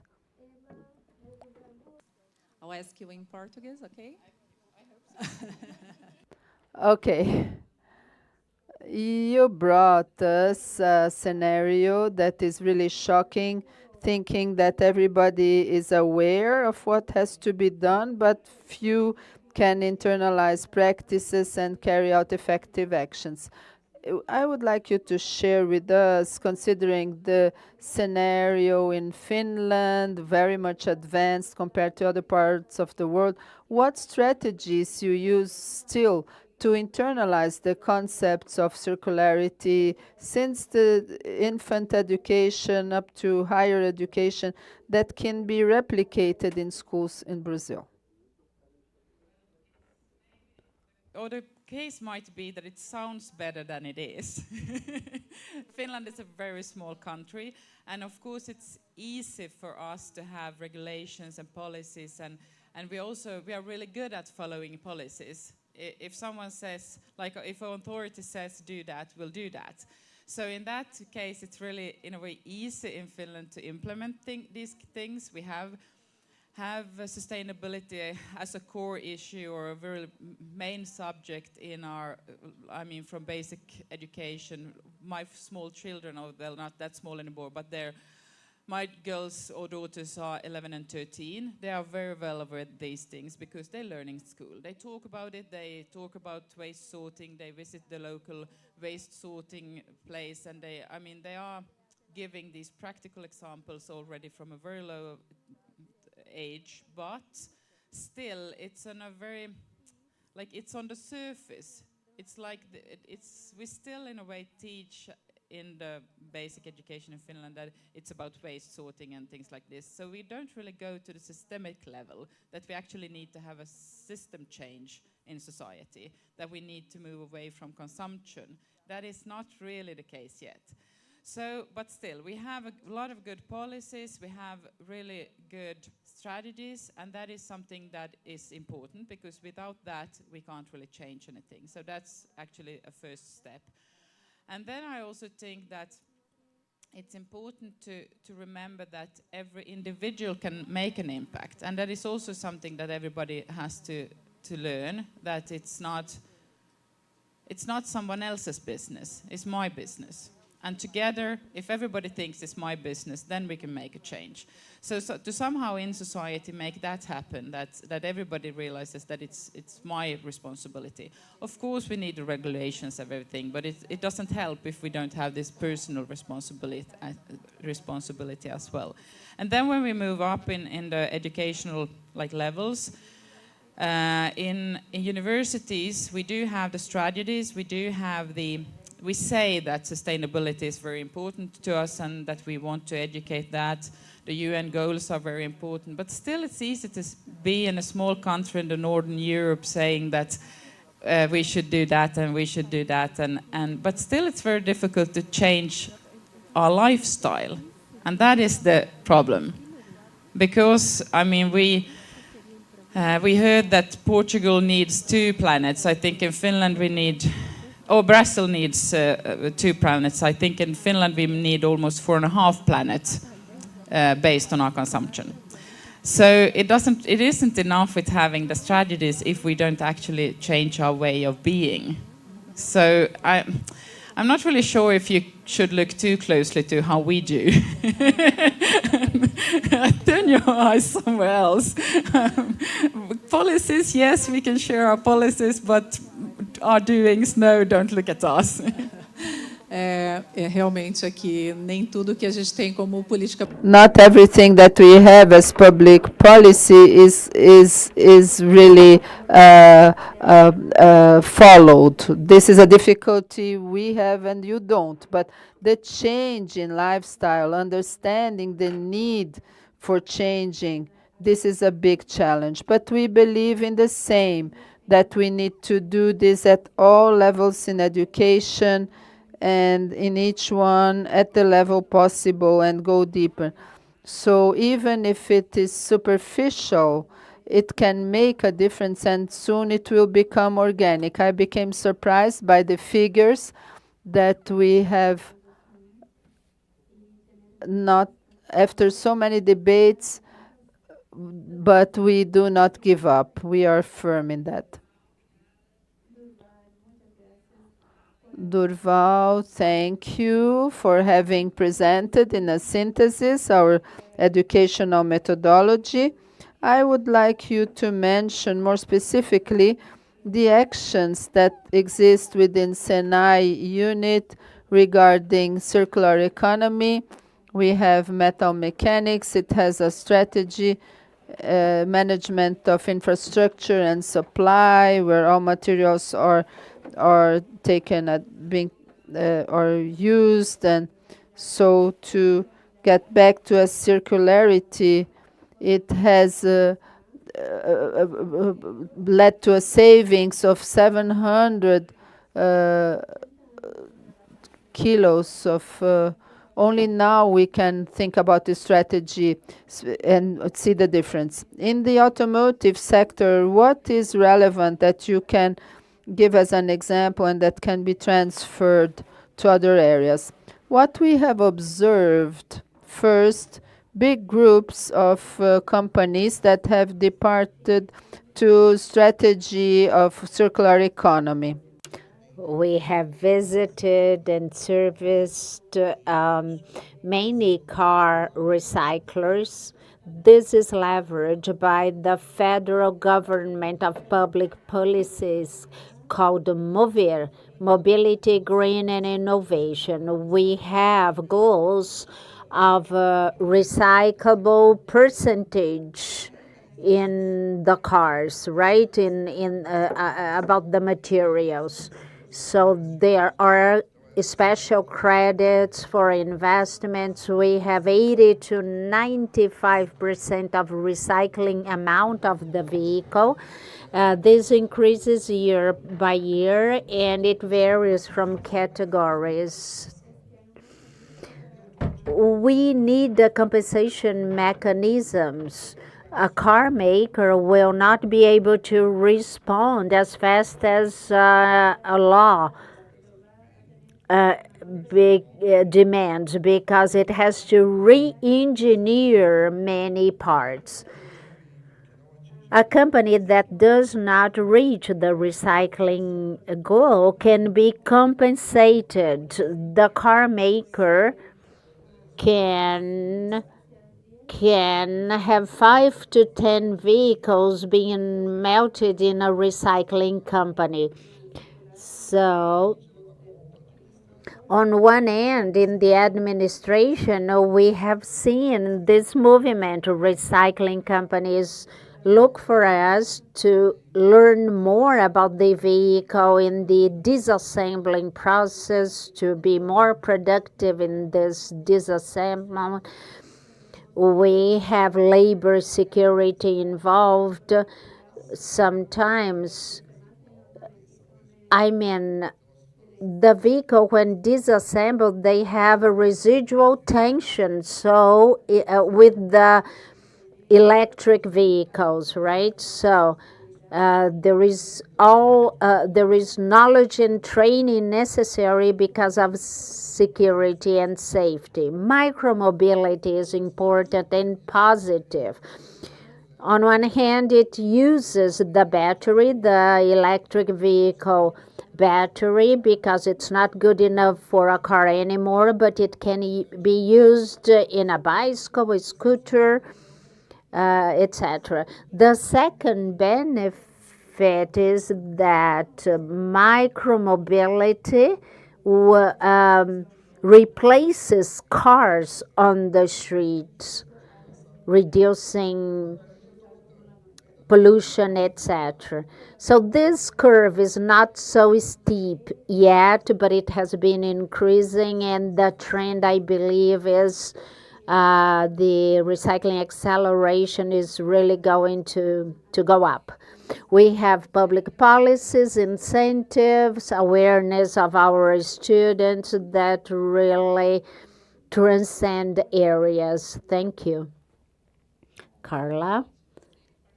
You shared with us the actions that you have in curriculum, important and relevant activities. We have a matrix here that is component for different curriculum units, and then we align each one with the technological areas, and the complexity level is high. Can you share with us what you use in these projects that are implemented inside the university as basis to improve your own internal processes, the institutional policies about circular economy? Thank you for the question. In terms of impact from the initiatives, some examples are the following. We use the students, they participate in in activities inside the university. So they get involved, they feel like they share the experience. Some initiatives have grown, in terms of proportions. Initiatives that belong to one department or one course, it spreads and goes to initiatives that are applied. There are transversal throughout the whole university. And not only one unit, it is practiced in all units.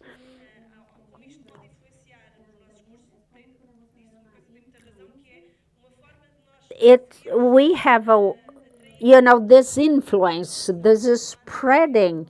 It brings more people interested, and people identify with the different activities. In the mechanical engineering department, it is one area that is very transversal. We have our experiences, and we give examples with things that are familiar in each area. In the automobile department, for example, we try to engage people in a way that they get identified. We appeal to our students. We bring subjects that are in their everyday lives. So the initiatives end up by having great impact. I also show how their everyday lives are influenced by such initiatives. We have an action plan for circular economy. These plans have been spread to local initiatives. We have an example given, and that really impresses me.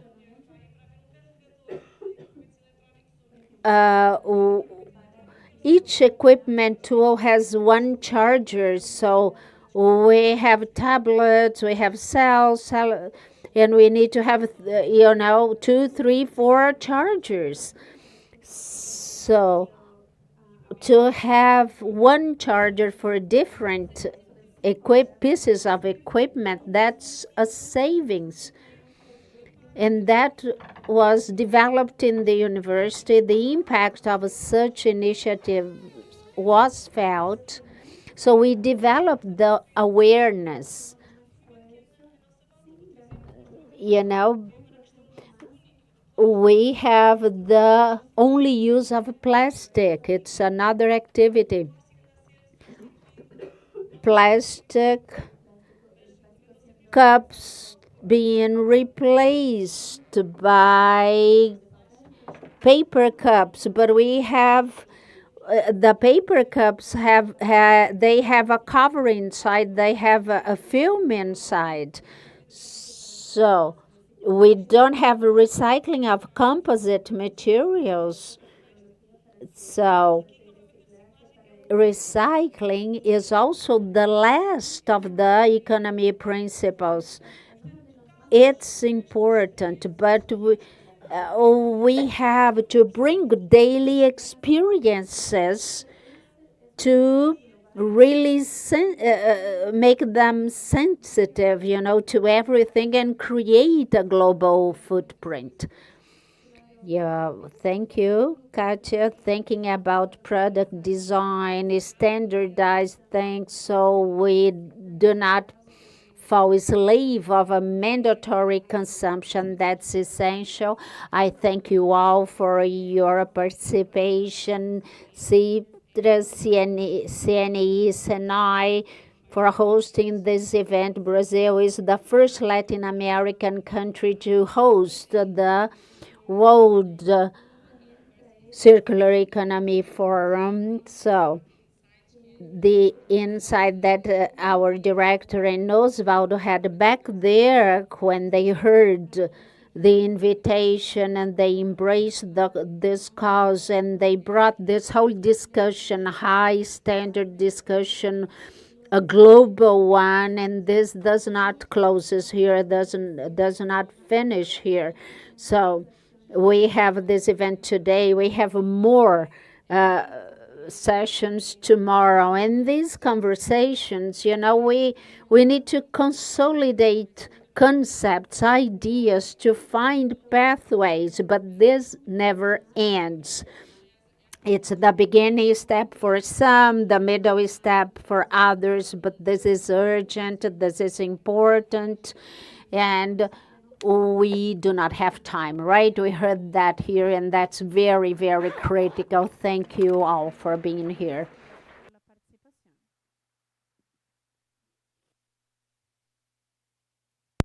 E assim encerramos nossa manhã. Agradecemos a todos que participaram aqui no palco.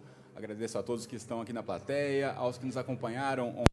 Thank you all for those who were present here and also those who followed us per YouTube. I am Cristiano. I thank you all for your presence, for your company, and see you next time.